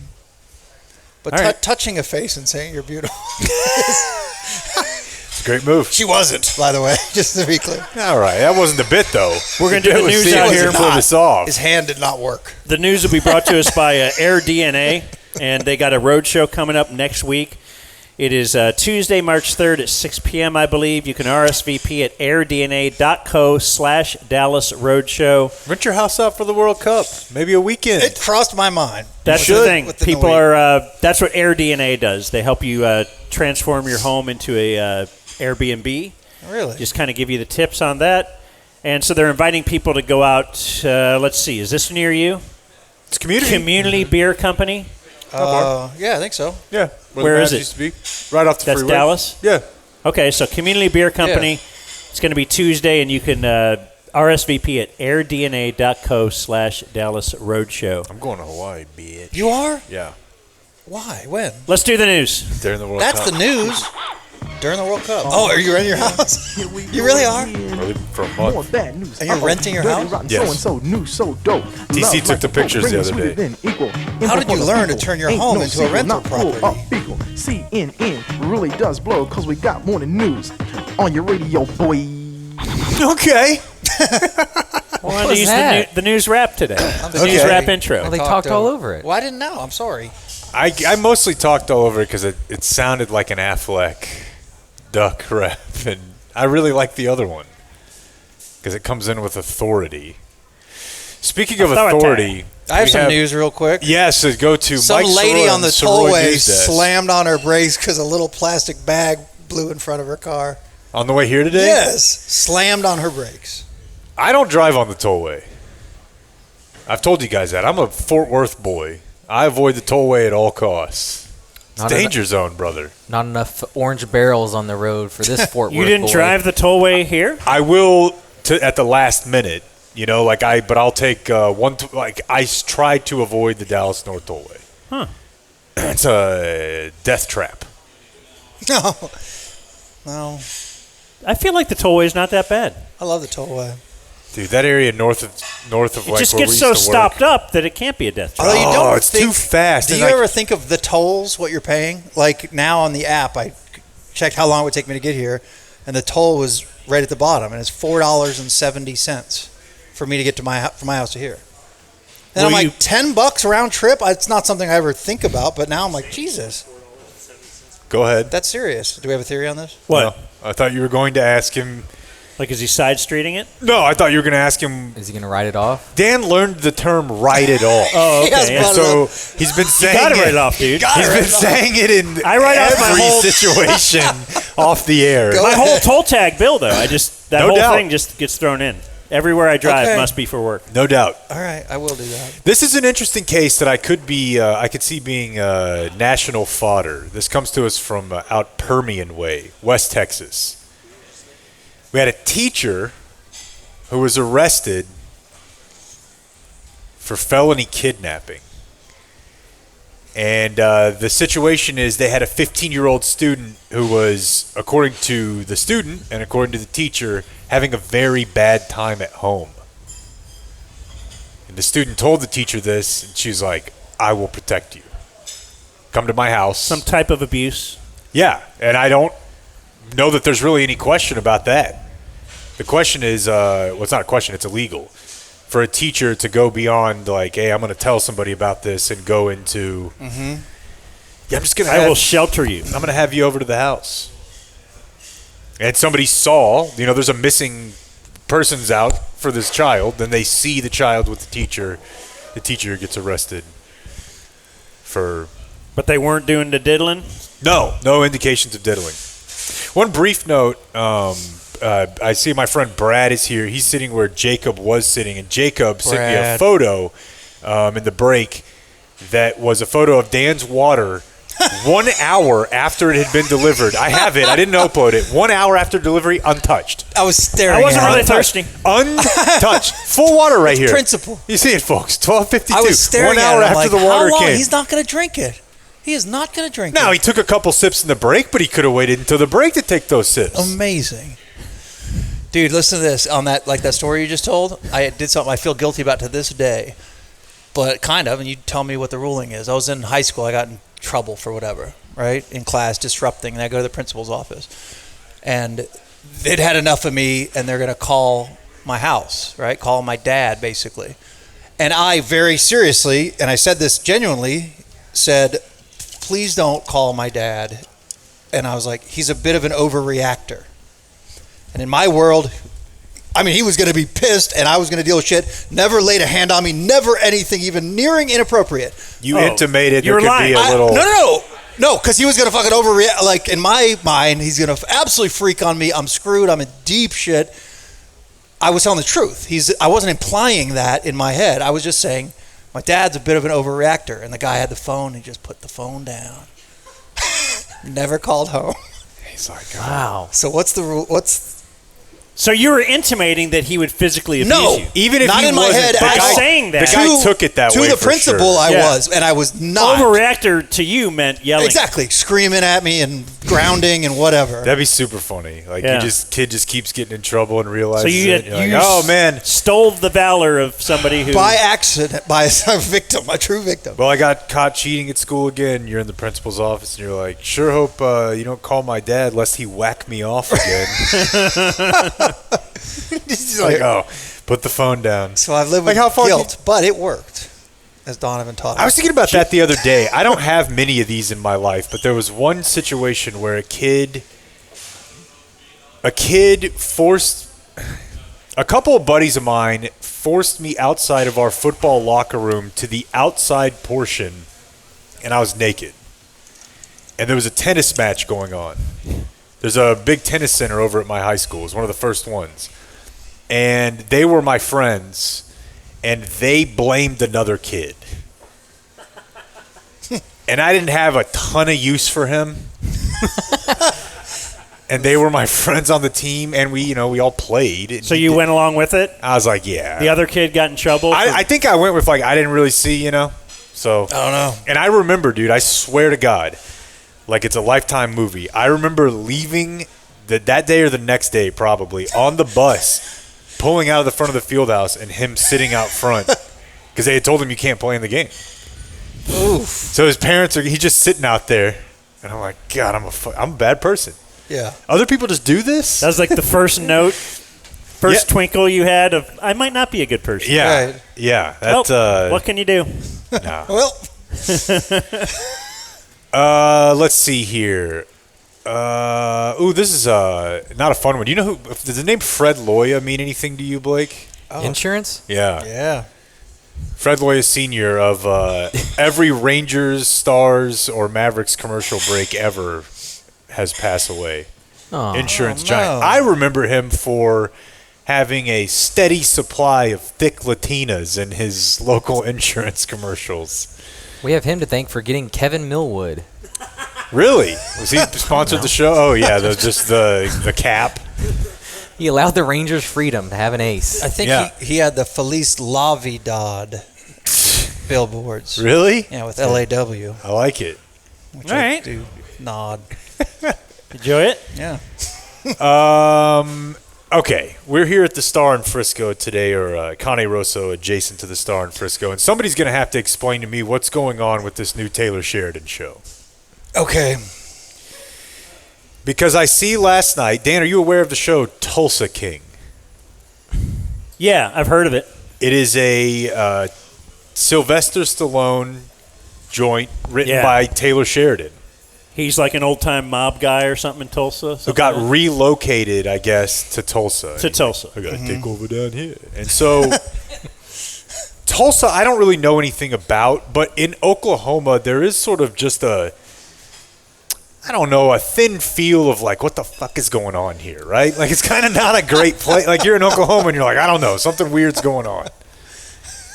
But, do you feel that way about Frisco, Texas? Because apparently the next series is called Frisco King. What? And it stars Samuel L. Jackson in a series that will be written entirely by Taylor Sheridan. This was initially supposed to be called NOLA King. And for whatever reason, that would make sense, right? TV shows about New Orleans, another place where when you're there, you're like, what's going on? Yeah. I don't know. Yeah, no, this doesn't. Now, obviously, because the internet is, I say the internet, I hate when people do that. Because society, just about every single reply I saw to this story had some sort of H-1B or Indian joke in it of like, what is this? What is he hiring for AT&T? Who is the Frisco King? And I've tried to get to the bottom of whether or not this is actually set in Frisco, Texas, and I can't. What I do know, it's being shot here, meaning Fort Worth. However, everything he does is shot here, whether it's set here or not. Mm-hmm. So it could, he used Danny's Bar. I heard you guys talking about on Cirque. They used Danny's bar for a scene that I don't even think was supposed to portray Texas. No, it's a show called The Madison. And it's they in just New York. dropped the trailer like yesterday. It's all New York and Montana, like deep country stuff. And then Yet they used Twilight and Deep Ellum. Yeah, twice. Dan. So they're just set up here to film. So it says in the morning news the show's fictional milieu will now be Frisco, Texas instead of New Orleans. And honestly, if you'd asked me to rank interesting cities, New Orleans might have been 2 or 3, Frisco 3 or 4. So it makes sense that that's the next logical jump. What are they going to do? Fight over changing the name of the mascot? What are the what are we talking about? Yeah, another high school? They're trying to Tolls? play PGA. We're 5A. Trying to play PGA Fields East. Yeah. You can't get on. We can't get on. Call the king. Motherfucker for what? Motherfucker. 8 a.m. Motherfucker. Like, how is Samuel? Got info. Dude Perfect. Where? Oh, Dude Perfect. That could be a storyline for that's sure. a whole half a season. He walks in. Yeah. What are you doing? I just have a problem. I'm looking over at the Cowboys. That must be another player. Across the street, they have a mural of Cowboys, and they have a number 17 holding the ball, looking like he's dropping back to pass. But that can't be Brandon Aubrey. Sorry. Don Meredith? Is Don Meredith number 17? That sounds right. What was Danny? 12? No, 12's Rogers. Sorry. 15. I was just looking at that. 11. And thinking about Frisco. And Are you trying to produce a more on dog moment today? why don't you just keep talking? Like, you're sitting there doing other shit Because while I I'm want talking. you to talk back to me. And I whenever am. okay, it's one thing if you're looking. It's another if you take off your glasses, which he did, clean them, and kind of hold them up the seat, and then just started pressing his face forward like he was looking at minute. like he's a boy at a toy shop. This is worse A than poor dealing with kid. my wife. Well, maybe I'll fire the top off for you. Anyways, they're going to do a Samuel L. Jackson show about the mean streets of Frisco, Texas. Fucking, I have no idea. I kind of like it. What could it possibly be about? But like you said, you have not confirmed it's Frisco, Texas. I haven't, but the news is running with But there's it. no and way it would be San pretty weird if they were Francisco. filming a show about San Francisco here. Yeah. It doesn't have to be set here, but it can't be that. Yeah. It can't be, I don't know, what's another one? Now, is it current day Frisco, or do they film it in a field? When it was all And field? pretend? Yeah. I would Samuel guess Jackson. very modern. Nissan's around going to pay here. taxes, motherfucker! Also, Samuel L. Jackson. What is he, 80? What are we doing? Yeah. I feel like he's still got juice. I feel like Shoddy the needs Super to go Bowls- hiring their actors. Like, let's look for some younger ones. Probably Sylvester Stallone, Yeah. Samuel L. Jackson. That show's killing it, though. Like, Rose is going to be fired up. That show's killing it, though. Well, I don't know if Rose likes current Stallone. 77 for She Samuel loves, L. She loves 80s. 77. Come on. Michael B. Jordan is standing right there. There's a Frisco king. Kind of all sad. This guy's yelling at him. Do you guys remember stuff like this from when you were a youth? I actually have an open for this, Blake. If you want to play it, I'll play it. And now, the feel-good story of the day. Right here on the Dumb Zone News Desk. I'm not going to like this.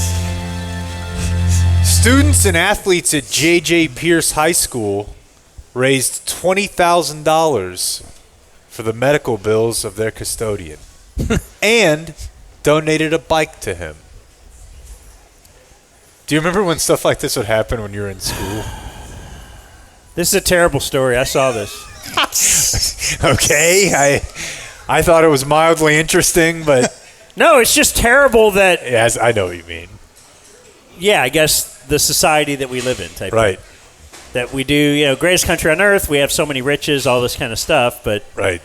the reason they're doing this is because their custodian, like, he couldn't pay his medical bills. Correct. He got sick, and he's Yeah. 70, and They like, took his let's bike have away? a feel-good, well, I guess they just got him a new bike, too, because I don't know what the deal is with the bike. But Well, they yeah, got- it's not like he's all like this. Yeah. He rides a bike to school, and he's the custodian for like 50 years. He's not like real with it. He's not solving like problems that are left on the board. Double take. You don't know that. Well, unless it's like in elementary school, but then he does long division, and Easy somebody's long like, division. who did this overnight?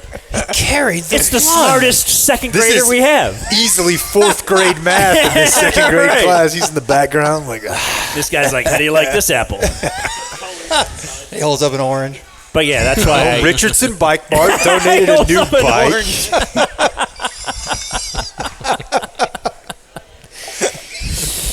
He said, I think it's very surprising to me. A big thank you to everybody, Blake. You know what this is? Those kids have treated him like shit for 4 years, and now they feel bad for him. Well, They're trying to make up. It is for a younger. I saw one of the little kids talking about it, so this isn't high school kids. Is it not? It said high school. Oh, it is? Yeah, it's a swim team. It's a high school swim team. Oh, Yeah. my bad then. Maybe they just got one of the little kids, the younger kids to, like you said. Face of the franchise. Most of the kids are, hey, let's throw away this, like Jake. Let's pour this chili here so he has to clean it up. I was like Jake. You did that? I'm just know he's probably not. He probably wasn't mean. We to had old a people tremendous amount of respect for our janitors. In fact, our club was called the Future Janitors of America. That's right. The only issue we had was the one of them that had the voice box, and we had a band to promote. And that's not your we fault. had to put up signs, and he had to take them down, and he would yell, no more flyers, the whole bit. That's out of your hands. That was just too good. I didn't smoke those cigarettes either. Right. He did. lot of The roadkill was that is true. A lot of societal pressure there, though. And I know. Different time. The police department out in Laredo, I put a quick video in there for you guys to see this. I feel like we don't see as much of robots anymore. Everyone's talking, when they talk AI, it's like the language models and look at the shit it can do and blah, blah, blah. We don't see as many of the... You're worried about Boston Dynamic? I miss Boston Dynamic. What they're up to. Laredo got a SWAT dog, a robot SWAT dog. You can see in the image there. $500,000. And it kind of looks like a dog, but... I think we may be seeing the end of the police dog in your lifetime is what I'm telling you. Well, the police dog can still sniff and yeah. follow the scent. Don't you think that thing can sniff? No. Ooh. I think that thing could have a bomb and go blow itself up in front of you. Mm-hmm. Yeah, the bomb bot. It says it can detect nuclear, biological, and chemical weapons, all of which are very prevalent in Laredo, Texas. This is. Didn't they do like a report on the Fort Worth we had police department and their tank or the... Dude, there was a tank in Fort Worth that was equipped with a deal to like scrape cell phone data for anyone in a 1,000-yard area. Yeah. Beautiful. Dude, nobody got to get more rock hard after 9/11 than local police departments. Talk to anybody who worked in them. I mean, they got to buy and get awesome stuff. Yeah. Awesome at discount rates. Do you need it? Don't know. But anyways, they got a bomb dog in Laredo. I'm stuck on, can robots sniff? I mean, it says detect chemical warfare. Yeah, but they're just detecting metals or liquids or whatever. But wouldn't that smell have some sort of chemical component to it? That also, would, you just nod when they tell you that it can do that? Oh, okay, good. Like, okay, really? Well, I don't think you... I think you nod when it goes up to it and you have explosives there and it smells it. You test it. And the robot sits, and you know. Right. Roll over. The robot starts scraping its ass on the ground afterward. You know what? I do want to do this story. Final Tony Gonzalez, not the tight end update. Okay? Mm-hmm. We've been talking about this story because there's a Texas politician who we found out some months ago was having an affair with a staffer. And that staffer went on to kill herself by means of self-immolation. She lit herself on fire. Mm-hmm. So His they mistress. say. No. She lit herself on fire. Because there's a police report. And the police report is being released in part because Tony Gonzalez has been pushing the police department, I believe Uvalde, to release it. Because he's like, this is going to clear me. Now, he's not necessarily denying that he had this affair. He's saying she was a great person. Move on. There's nothing here. He wanted the police report released because in the police report, it actually says she told the police she lit herself on fire because she found out her husband was having an affair. Recently estranged husband was nailing her best friend. Now, we don't know if that recently estranged was because the husband found out she was having sex with her politician boss. But the reason we know this is because apparently when you light yourself on fire, you don't die right away. They got there. They say there's security footage of her trying to get into a blanket and roll around, and footage of her crawling to a faucet. Changed your mind? Like desperately trying to get the fire out. The police get there, and they interviewed her alive. And so she's like, yeah, my husband, they find texts she had sent to him, like, have fun raising our kid on your own. So Tony Gonzalez, the politician, the original one, is in a very interesting situation here of being like, you can't prove, because there are texts where, like I said, he's sending, like, got nudes up for anal. Yeah. But he's like, don't put this death on me. This guy. Yeah. Go talk to him. But the images they say they have of her, like, I mean, she didn't die till the next morning at the hospital. Wow. So, boy, but we went metal AF, but was that one of our options last week? What? That she had? No, his best friend. Oh no, it was brother. It was. Yeah, we could tell that story. Brother's wife. We edited it out out of the interview, right? Oh, okay. No, we were on the us talking about it, not the Brewers asking major league players about it, which no one else will hear. I heard that story. Yeah. But yeah, Major League Baseball wanted to. let's not put those questions. We in just there. had a meeting and the MLBPA. Hot button talk. No, but yeah. So either way, but it was the pick. So what did we have? You had sisters. You had wife's sister or husband's wife or brother's wife. I'm a dummy. Yes. And now we have wife's best friend throwing into the mix. Oh, I think wife's best friend probably shoots to the top, right? And that guy was boning with impunity because his wife had already had sex with her boss. He's getting publicly humiliated by it. He's not venge-effing, you know? Right, but he wasn't going to aim for anything lower than her best friend. Now, he probably didn't know the second he sent that, I think she's a bitch too, that it was going to result in this lady crawling to the faucet. Well, dude, wait. No, but it would be more hurtful to the lady, I think, if it was her sister. I'm not sure. But the point is that not a lot of people know this. So that lady was married to Sean Bass's best friend. The reason she didn't have a sister. Yeah, didn't have a sister. That's quite the setup. That's why he had. There's your news. Oh. No, I like it. I like it a lot. The Dumb Zone News. Like and I like how people were really helping news. fill up the patio.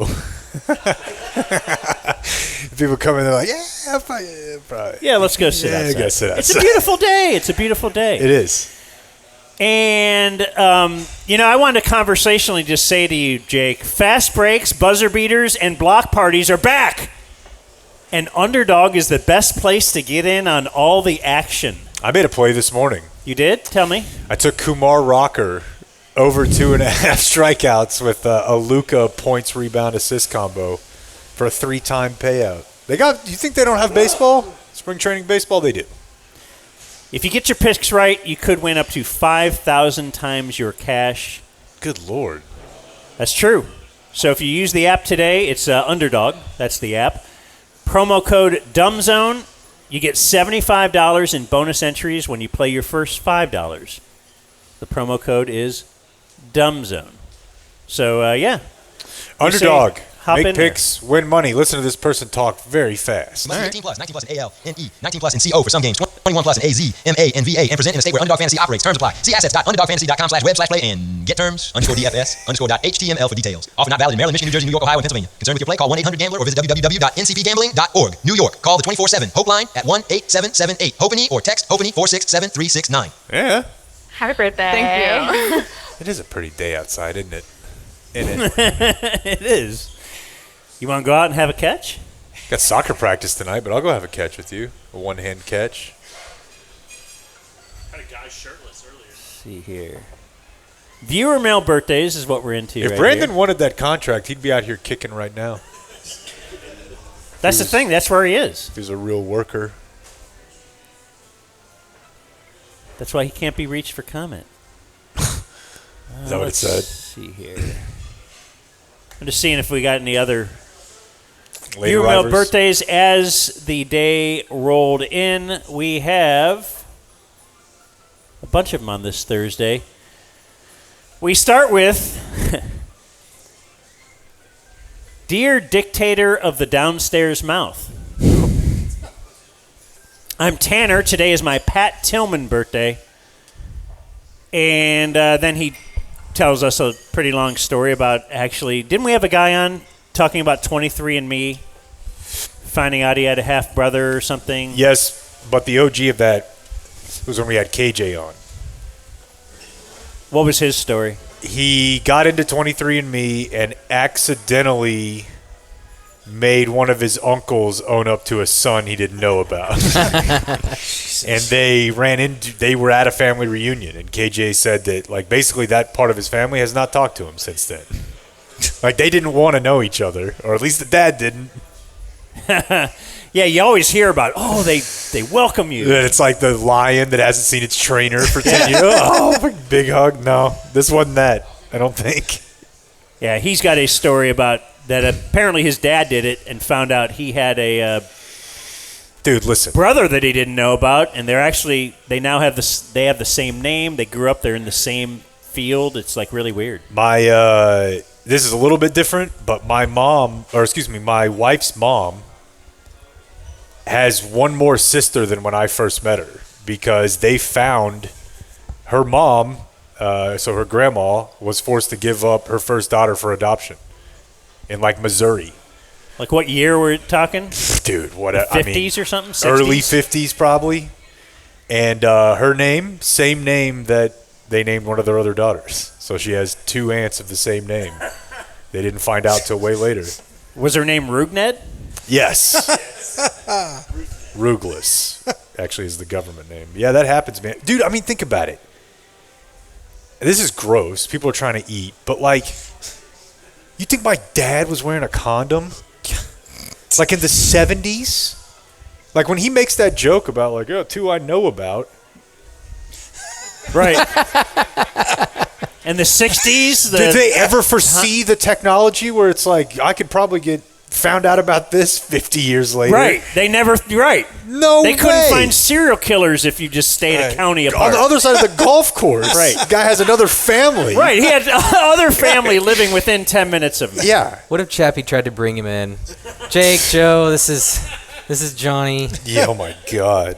I can't imagine. Yeah. Kick his ass. It's very funny to imagine. Dear Uncle Hotmail, Thursday is my husband Sam's birthday. This is his first birthday as a father, and he's the best dad to our daughter Ava, who is 8 months old. Nice. How do you know? Right. He might be a terrible dad. I guess you do everything Dan does. Like, would she rank him against Jake? I think Jake's a fantastic dad. I'll bet he'd be a better dad to Ava. Maybe. More experienced. I think it's weird that the Ava thing that bothers you, if to the extent that it does, is that everybody else stole your name. And less that just like when I met you, I was like, oh, so the bit is he likes Hitler, right? Okay. You know. It's just a good name. It is a great name, for sure. Like, does everybody... I get held to a higher standard than everyone else, and that's what it is. Unfortunate, because, are you yelling at Sam, the great father? He named his kid Ava. Hey, bro. He's taken after Dan. You like Stalin? Well, if he'd name her Svetlana. His leaders are Liz Brunig's Laugh, Severance Sirois, Moron Dog, and the Lee Corso interview. We live in Houston, but he's a massive Rangers fan. If you could somehow be part of the surprise by telling him, so this is Sam with an 8-month-old daughter, Ava, telling him that I got him and his dad tickets to the game in May here in Houston. That would be amazing. Wow. Did you think it was going to be like an I'm pregnant or Yes. something? Kinda. Yeah, or... So now Sam is probably, unlike you, very happy that he heard about the tickets and not that she's pregnant. Mm-hmm. Relieved. Yep. Especially because his kid's 8 months old. Depends on how it lands. Yeah, I don't know, dude. Don't people turn... my grandma was having kids like every 18 months for 20 years. I guess you could. I don't know how it works. Yeah. I don't know how it works. Anyway, this will be more effective than wrapping a present. That's from Michelle. So look at what we did for Michelle. Yeah. You're going, Sam. Now, what do you got for us? It's a Minute Maid on a Tuesday. Dan, the front bottom man. It's got a new name. TC told me last night. Oh, really? It's the Japanese name of the Astros ballpark. Danica? Whatever. It's not Minute Maid. Really? Want to wish loyal DF. Juice box. Also a big Cirque fan. What up, Sirois? Peter Scharf, a happy Josh Hamilton Rangers birthday. He won't have time to be licking whipped cream off anyone's breast this week because he is prepping to run the Cowtown Half Marathon on Sunday in his no puppet hat. Hell yeah. He would like some Jake no puppet audio to celebrate the big day. Why not? Has anyone Play ever more. run a marathon and not told anyone about it? It's true. How does this friend know he's running the Cowtown? Because he told him. He told everyone in his phone, hey, I've I'm running the gotten half. pretty close to not say anything, and then Dan will, what'd you run, a triple marathon yesterday? He inflates it so that I have to say half. He says full every time because he wants me to go, it was just a half. I ran a marathon back in COVID days. I got a shirt to prove. I have 2 shirts to prove it. I saw a sticker too, right? Right on the back of I got a sticker now. Yeah. You ran a marathon one day at a time. From ZK and the rest of the Jackalopes Run Club, come join us, Jake. We know you love runners. Yeah, it's going to be a pass for me, dog. Dear Dr. Doo-Da in the Hoo-Ha, it is my Dallas Cowboys specialist and Dumb Zone's own Trent Sieg birthday. My leaders are Berline's taxi cab confessions, Blake's proximity to teenage girls-based facial hair, and Corn Pop. Corn Pop, yeah. He was a bad dude, Corn Pop. More He's the guy Sirois. that Biden had to beat up with a chain when he was a kid. Way, way more Julie. Way, way, way less KT. And less of the Hepala virus. Keep on piss-mogging and moose-maxing from Matt Greenleaf. There's no way this is Corn Pop was a bad dude. And he ran a bunch of bad boys. And I did.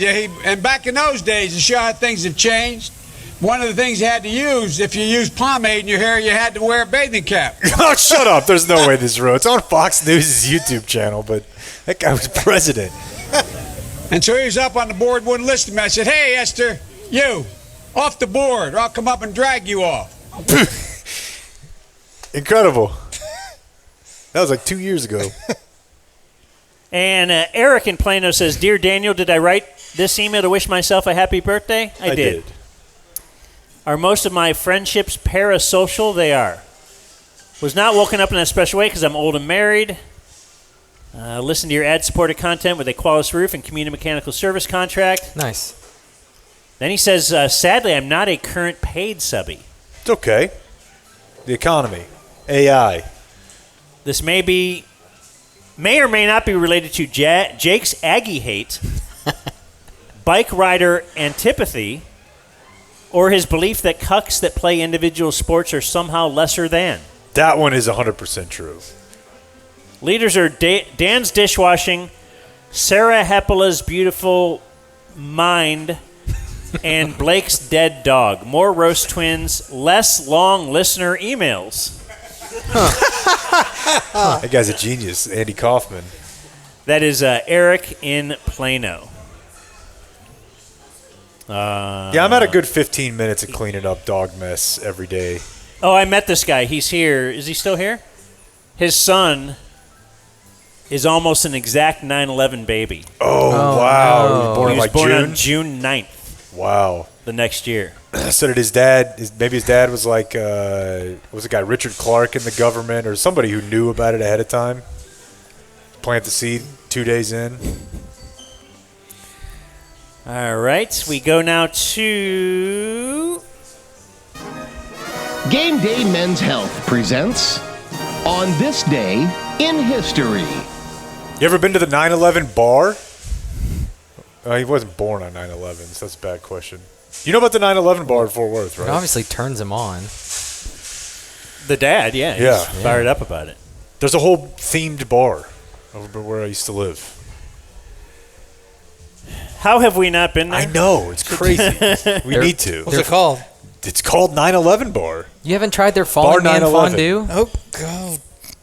No. It's fantastic.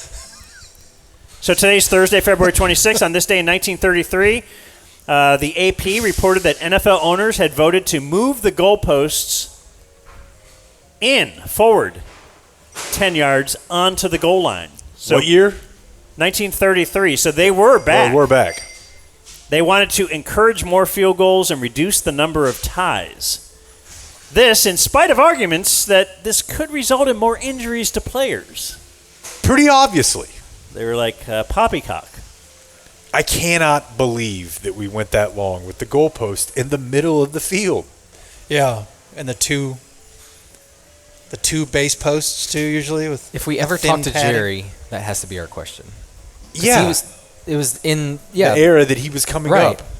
Like, did you ever throw the ball through the uprights to a receiver? You had to have, right? Yeah, like if lob somebody's one just in the running back. a dig, You would have to use that as a screen. play. Yeah. You just run your defender right into the goalpost and knock him out. That's wild. On this day in 1998, a jury in Amarillo rejected an $11 million lawsuit brought by Texas cattlemen against Oprah Winfrey. Yeah, I remember this. They blamed her for a price fall after a segment on food safety that included a discussion about mad cow disease. This extremely 90s story right there. This lawsuit also brought us... Yeah, you were going to say it. Her guy that coached her up for the trial was Dr. Phil. Like, if we didn't have this lawsuit, we would have never been at the Dr. Phil taping. There would have never been people hired. His son wouldn't have wrote that song that you made us listen to. 6 months later, fired. Yeah. My wife would have never gotten a picture with Dr. Phil's wife when I was at Rangers fantasy camp. Okay. She ran into Dr. Phil's wife and is like, yes, I want a picture with him. Robin must have been smoking back then. So anyway, that's just all the dominoes That's that fell crazy, yeah. from the I knew mad he cow had an disease. Oprah birth story, but I didn't know how. Mad cow. And on this day in 2012, Trayvon Martin shot to death in Florida during an altercation with a neighborhood watch volunteer, George Zimmerman, who is not just a client, he's the president of the whole company. Member. Yeah. Yeah, that's a wild story. I think it just probably hurt that he just seemed like such a bad guy, like after the fact. Trayvon or George Zimmerman? I don't know. The other one was a kid, but George Zimmerman. And then he was like trying to sell Civil War paintings or something. You remember that? No. Yeah. Yeah. Famous wedding on this date, Tom Brady marries To his supermodel Gisele Bundchen.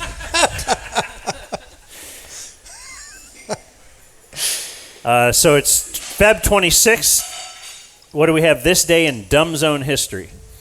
Just one thing from the show in 2024 when Dan said he wrote in his diary venting about one of his program directors in Cleveland. And I did not peg you as a diary guy.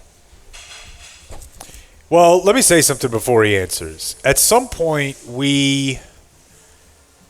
frankly, we took it from gay culture like they took the rainbow. Because the idea of having a diary sounds gay.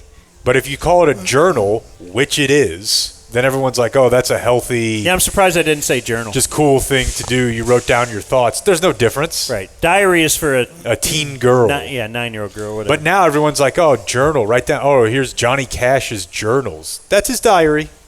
You just don't want to say it. Dear diary. It's the same, right? I did find it helped me vent out my whatever. I was having a very tough time. I hated this person. I had to work there because I did not have another mean of making money, and so I would write down your notes. Yeah, that's gay. Whatever. But whatever. But I'm just saying. I've done lots of gay stuff. I don't know how you feel about this. And one time, TC and I were sitting out front at our house. We used to have this like nasty little house, but it was in a really nice neighborhood, so it was worth a lot. And the guy who owned it was wealthy. He didn't live there or in town at all. And he came back one time, and he was super drunk out front. And he had done very well for himself. And he said a lot of stuff. He made us listen to him for hours, smoking cigarettes. But one of the things he said was like, you got to write down all your goals. And he's like, I don't mean like be successful. He's like, you need to start writing down what it looks like for you to succeed. Like, write down specific goals you have. This is the rich guy who owned your house? Yeah, but he seemed like a fuck up. But he obviously clearly had made a lot of money in all sorts of different manners, and he was just kind of a wild guy. And he's like, you know, they say that there's evidence that if you write down goals and write down how you want to achieve them, like that's way. And I started doing it. I don't know. Like, I've heard other people say it. Writing things down is good for you. What'd you have down? Become famous podcast host? At Cane Rosso in Frisco one day. As long as it's the star location. Right.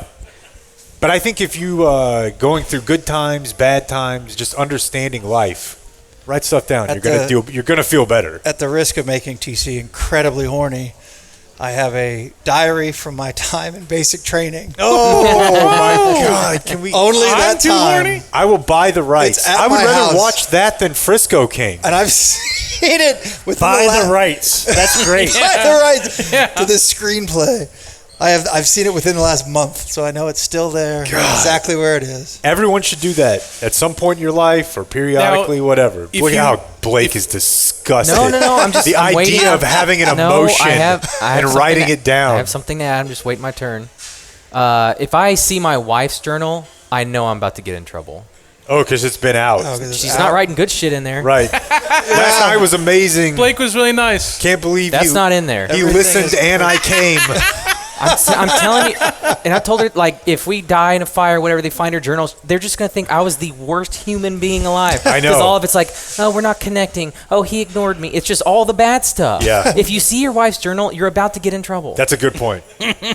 That's a really good point. Now, this podcast you do, Mike, do you guys want subscribers or no? Yes to that question. Because I think a reading of the journal... I'll quadruple subscribe. Dude, no, but this is kind of like the Jeff Garland, Larry Stash thing.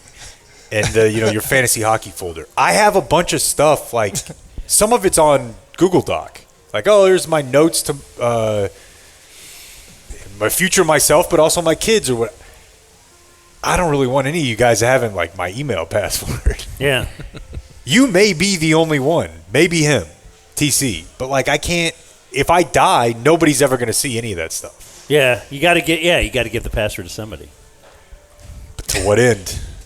Or I get one of those little plastic locks for your diary on the front. Yeah. Because then my daughter has one. No one will ever get in. Right. So that did inspire you to write something down, that guy telling you? Yes. Okay. That guy that day, he was very memorable. He was a character. Do you remember it? He was a character. Now that he's saying it, I didn't write anything down. No, I once found I was at your house and I found that note. It was your handwriting. It said, "Do not allow rats to run out from underneath my the pizza box in my bedroom." And then I failed. Yeah. I failed terribly. Yeah, I had one rule. It was in his laundry, and it was not a mouse. That was a rat. There was a whole family of vermin in your laundry basket. There was no basket. There's no basket. It was just a quarter or a third of the room. Is just normal. The half of the room where I threw stuff. They had found an abode. Safe haven. Safe harbor, yeah. That was one of about 100 times I saw them scurry somewhere, but it was the most memorable one. Jesus. So wait, let me... There wasn't really like I a want to get in your mindset, though. So you would see them scurry, and then you would be like, okay, I won't clean the room. I don't think that it was a clean the room or not clean the room. Well, he wasn't going to mess There's up. rats in the house. Yeah, they were probably just. It would probably start with cleaning the room, though. No. Yeah, phase one. Well, then you would this be able plan. to see the rats where they are. You're also forgetting Identify rat locations. this, would be and early. I'm not against this. As you guys know, I'll drink out of a bottle that I went number 1 in. But this is also during his phase of counter cake. Oh yeah, this was not. That was not in the top 5 of most harmful things I was doing. Counter cake. He was making full cakes fucking every week. And he was putting them. There's like a 22-year-old kid making a full cake. Yeah, well, we would have all the stuff out to make like weed brownies, and then he would just make cakes, ice them, sprinkle them, and then he would just leave them on the counter all week and just kind of pick off of it. Drive-bys. It'd be like uncovered. Because he had heard that you can't put a pan in the fridge. I had heard that. He's like, there's some sort of poison. I'm like, man, I don't. Botulism is what I was worried about. I don't think that's true, but maybe. I've learned since then it's not. I've never thought about it. But- So he would keep cake. Sometime, half a cake, chocolate, vanilla, red velvet era. There'd be cake on the counter So all the not time. because it was his birthday. Well, no, and I Just don't, and I any- support that. You could just okay. But so did. Here's the problem. So did the rats. I don't think I've ever made a cake. He was into it. He would get like the birthday fetty sprinkles and shit. Like we'd have them. We had cake all the time, but because of that, we also had bugs and rats. Like pretty much the whole time. We had a plumbing issue. The guy that Jake was earlier describing had a lot going on great in his life. Was not very responsive to the plumbing issue very quickly. So there was a good month where we couldn't run the dishwasher. Yeah, that was a tough time. The dishes piled up. I really don't even think I conceptually understood that you could just wash them by hand. There's not an option. Like, dishwasher doesn't run. Gotta. What else leave the would dishes? we do?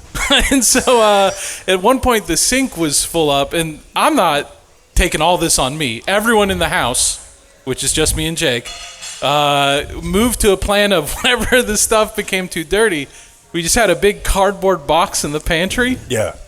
we just kind of dump stacked the everything dirty in there. dishes in the box. And eventually it got fixed. And Wrote "wait for dishwasher" on the box. we just had a box of dirty dishes during a time where So the he was water having- worked. You had soap. You could have washed them in the sink. I mean, the plumbing issue was that any water in the sink just went below the sink. There were solutions. They It were wasn't difficult, leaving the house. Yeah. but we were not. All right. Yeah. Other birthdays today, we have Mark Followell and Doogie Anderson. Wow. They share a birthday. So Must be however why they old were they put are. together. They were also a co-host Forever of linked. For a co-host of some kind of a show. I don't remember the name of it. The Ender. Was it The Ender? I think. I don't know, but I think Doug Anderson doesn't like me. But I'm not sure. Oh, no. I just got that feeling. Maybe he's a big fan. Followell may hate you. Is it because you called him all those names? Followell might hate me. Probably does. But I would have either one of them on one of the streams. Want to bring them in. Mm-hmm. Do a little draft talk. You want to book Doogie Anderson for the Sure. stream? Okay. That's You against that? yes. Oh, okay. All right. Rolando Blackman is 67. Marshall Falk is 53. Rolando Blackman was the first pro athlete I saw. I guess I'd say up close in person. And when I was a kid, we used to practice where the Stars practiced, like in Las Colinas. But that felt different because it was hockey. But the first time you ever see an NBA player dribble, I'll bet that's something. well, it's like when you realize you can never do it. Like he was dribbling Just the dribble. Dude, he was dribbling the ball through the floor. Do you know what I mean? Like the power of his dribble was just like it was a different level. And I got to interview him and write a very long article about him for The Athletic when they were doing their best of DFW thing. I was on one of our trips, right? I interviewed him in Montana for an you hour and a had to half. Yeah. Leave a trip to go do a phone interview with Rolando Blackman. And he was into it too. It was so much fun. You guys know Vegas Mike, beloved by your audience. Yeah, yeah. He just will pop up in my life in wonderful and very random ways. And one time, he's like, "Hey, do you want to hop on a call with Marshall Falk?" And I was like, "Yeah, absolutely." And it was just him and a bunch of the Manosphere guys that subscribe to Mike's thing. like just asking questions to Marshall Falk, and they're all like fixated on such weird stuff. One of them, big ones, being height, and one of the guys is like, "How are you able to do anything in life without being over 6 foot?" God. I'm like, Bud, I don't think it's really relevant in this kind of running back. You sort of want to be right, shifty and low to the ground. Yeah, that's a weird world. Did you have anything for Marshall Falk? I did ask Marshall Falk a couple questions. I don't remember what they were. He loved them, though. He said, good question, I'm sure. I mean, if you're on the phone with Marshall Falk, you're like, I'm not going to be here again. Yeah. I got to take my shot. I think he got Me Too'd pretty bad. Oh, he did?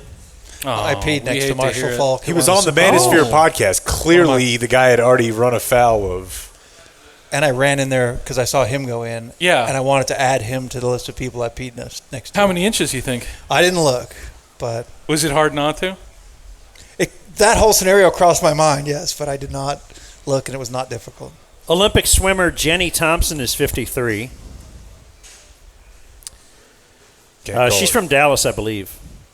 Only because I had some kind of a run-in with her in Dayton. Her management yes, emailed me later saying how unprofessional, or just something about she didn't like it being on.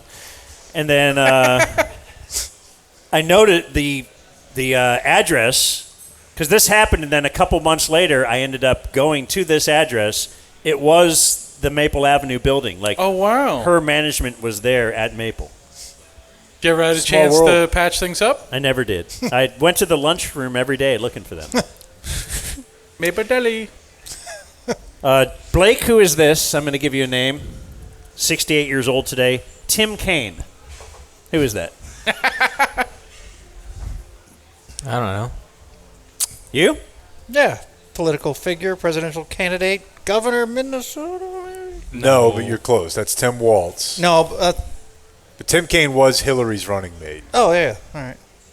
What was an election when Blake was in his 30s? Yeah. Yeah. 20s, certainly squarely in your adult life, Tim Kaine was a VP candidate for one of the major parties. Oh, cool. I think he's currently a senator for Virginia. I know you know all the senators, so just kind of go down the list. I hear good things about Virginia. Actor Greg German is 68. He was Richard Fish on Ally McBeal. Blake, look up Bonnie Somerville is 52. Mona? Oh, you already know. Who? Mm-mm. Go on. Explain to Jake who it is. Yeah, Mona from Friends. She dated Ross. Is this a tertiary Bonnie Friends? Somerville? But you guys just focused on Tim Kaine, okay? Michael Bolton is 73. How is he make it able to seem like we're the losers? How did he do this? He's the one who sucks. I don't really know what Michael Bolton does. You know what Michael Bolton What does he do? does. He sings. What is it? Name It's more. for women. Is he Rick Housewives. No, that's Rick Astley. Yeah, but he's got some big hit, doesn't he? He's got a bunch, presumably. His whole entire catalog is. Okay, but I know, like... You pick. No, who does Michael Bolton... I don't know. I can't name one song. I don't care. Chuck Wepner is 87. It's like Still Kenny alive. G couldn't play the saxophone. Bayonne Bleeder. Chuck Wepner is still alive. He's today still alive at 87. In 1975, Muhammad Ali defeated Chuck Wepner with a technical knockout in the 15th round. This fight was in Richfield, Ohio, the home of the Cavaliers at the time. Oh. Probably about a 10-minute drive from the birthplace of LeBron. Amazing. Richfield, Ohio. Wepner was a journeyman fighter. Akron's that close? Yeah, well, Richfield... It's halfway between. Yeah, Richfield is way closer to Akron than Cleveland. Wepner was a journeyman fighter. You might call him a tomato can back in the day. He was known as a bleeder. He inspired Sylvester Stallone to make the Rocky films because he just hung with the champ for 15 rounds. Never quit. And he was white and stuff. And our Dumb Zone birthday today, Erykah Badu is 55. Happy birthday to her. She seems pretty great. She is great. What was Grego's thing? Her fruit hat? Yeah. Her big fruit hat. She's the first person I ever heard use the word woke back in the day. Keep that third eye open. I think she owns a lot of stuff around. You'd be surprised to learn how much around White Rock she owns. I believe, yeah. I heard of a house that went up for sale, and before it's like hitting the listing, the Bad Dude people kind of give it a look because everyone around there knows. Have you ever thought of the dominoes that would have to fall, just the things that would fall into place for me and Erica Badu to be a power couple in Dallas? I thought about it yesterday. First thing. No, I was. Because I would be on board with that. Yeah. Yeah, and I don't see why she wouldn't. You know, they do the, you have a coach's coach or a hard ass, then you want a player's coach after that. She was with Andre 3000. Okay. He's He's one of the coolest guys one of the coolest guys alive. So if she wanted to sort of settle down. And I got my brown shoes I could show her. And your glasses. My new glasses. Yeah. What if she did just like have all of his quirky opinions? Like they just met each other, and she's like, "Well, you obviously take your shoes off here." And God, like, wait, really? His are already off. She's like, "Oh, I wish I had more to offer you for lunch. I just have salmon and broccoli." Oh, fresh out the microwave. I was just listening to an audiobook. It's not really reading, though. Yeah. All right, Born on This Day, Now Dead. You got Johnny Cash. Oh. Okay. And John Harvey Kellogg. Why do these people keep coming up? There's a whole bunch of the them. The other day, it was like his brother's birthday. Or post. John is the guy that was real, like he was, first of all, a health nut. So he's very into, okay, that's great. All the kinds of health that they had back in the day. Right. Real also high on... good diet, good genes. Segregation and eugenics, yes. He thought we could, No one stops at the fun part. Dead on This Day, Still Dead. You got Bill Hicks. Dude. Your guy? Yeah, I think it holds up. I mean, I popped on InfoWars. It seems like he's thriving. No, that's Alex Jones. They are, in fact, a different person. They do look very similar. They are both Texas-based. Bill Hicks is a guy who looked 55 when he died, but I think he was like 37 or 38. But he's a top 5 comedian for me. You never sampled. Died on this day at the age of 32. What? 32. 32? Yeah. Dude, I mean, you know what he looks like. Look at him. Look 50 to you? I mean, it's the bald thing. Bald and cigarettes. It comes back around. Because Mike looks 32 now. Thank you. That's right. Also dead on this day, you have, who's this, Blake? Joseph Wapner. I don't know. Judge Joseph Wapner. Senator. Yeah, he played Ross. No, that was David Schwimmer. I just didn't know if you have any knowledge of the People's Court. Judge Wapner. There would be no Judge Judy. And her great ass without... He got a great ass. I know the People's Court. I guess I didn't know the judge's name. Yeah, Judge Wapner. Bump, bump, bump. And that's what happened. You do know it. On this day in history. Yeah, it's great. What was his bailiff's orientation? Closing remarks brought to us by Frankel and Frankel. Speaking of bailiffs. White? Frankel and Frankel. Did you say they're opposite? Usually. Mm-hmm. Usually you'll get an opposite gender and a different race from the bailiff and the judge. Real sassy black lady if it's yeah, for sure. Judge Wapner. I've seen it. You know who else has seen it? Because they've seen it all. The Frankels. Yes, Frankel and Frankel. You're familiar with them, Mike Sirois. I am. All you need is Trace. You should have called them when your car caught on fire that one time. That was a long time ago. They were probably still in school. You almost had to call him today. Yeah, after the bag lady. Flew out. Oh, that's right. What if you got in that? That would have been great. I go around I throw rear-ended business her. cards at people like I'm Gambit the X-Man when I see him driving recklessly. Anyway, Told you I Frankel, was a Marvel 214 or 817, then dial all threes. Come on, do it for us. Wreck your car. Get in an accident and get mangled enough that you actually have to consult your personal injury attorney. Mm-hmm. That is Frankel and Frankel, 214 all threes. Trucks with names on them. That's what we're looking for. Closing remarks. Closing remarks, yeah. The highlights they're running on the side of the Ford Center right now is Joe Milton having some real good throws in training camp. He threw it into the net. He threw it right into the net. Yeah, I've been watching that video. Surely there's something. Choice. Are we not allowed to put Cowboys great? No, there Super hasn't Bowl? been. I was looking for that. yeah. Emmett Just Smith kinda- surely did something at some point, right? They should just run T.O. getting trucked by George Teague over and over. That is what they should have always on there. If that kicker wants to make so much money. Yeah, that's not a bad idea. Anyway, what do we got on the old Cirque show? We doing I it? don't By the way, Trey is killing it. Trey's doing very well. I like Trey. I have a gummy. What does that thought mean pizza very thing well? for you. Like, I'll tell you Still this. good. you're still on the I air? just feel like we've got out of his shell Looking Trey. at the Trey bar. He's confident now. He's kind of cool. He's doing very well. Yeah. Ripped. I have a pizza gummy thought we can end with. Yes. I was thinking, where would the pepperoni industry be without pizza? What else do you have pepperoni on? But pepperoni's on 1 in 3 pizzas eaten in the United States. Yeah, it's really stands alone on Over that 300 front. tons of pepperoni consumed daily in the United States. If there was no such thing as pizza. You eat sausage in many, many other forms. Tons. Chicken. But pepperoni, like even bacon. every kid, pepperoni. What is pepperoni? It's a dried, great question. cured sausage, and it was created in America to preserve the sausage, I guess. Created in America? Yeah, pepperoni was invented in America. created Okay, in what about salami? That's all I think. Isn't from pepperoni from the salami? motherland? Yeah, but Okay, but it's it's the all like curing. related. Yeah, the curing and to make Okay. it pepperoni, and the cupping of the pepperoni was all. I swear in college I knew a guy that would carry around like a big fat thing and then cut.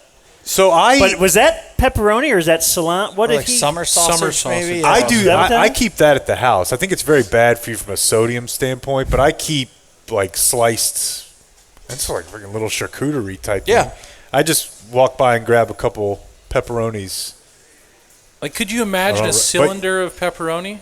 Like, obviously that's how it was at some point, but yeah, just take a big bite out of a big cylinder. Yeah, that seems disgusting. Oh, I thought you meant the cylinder like.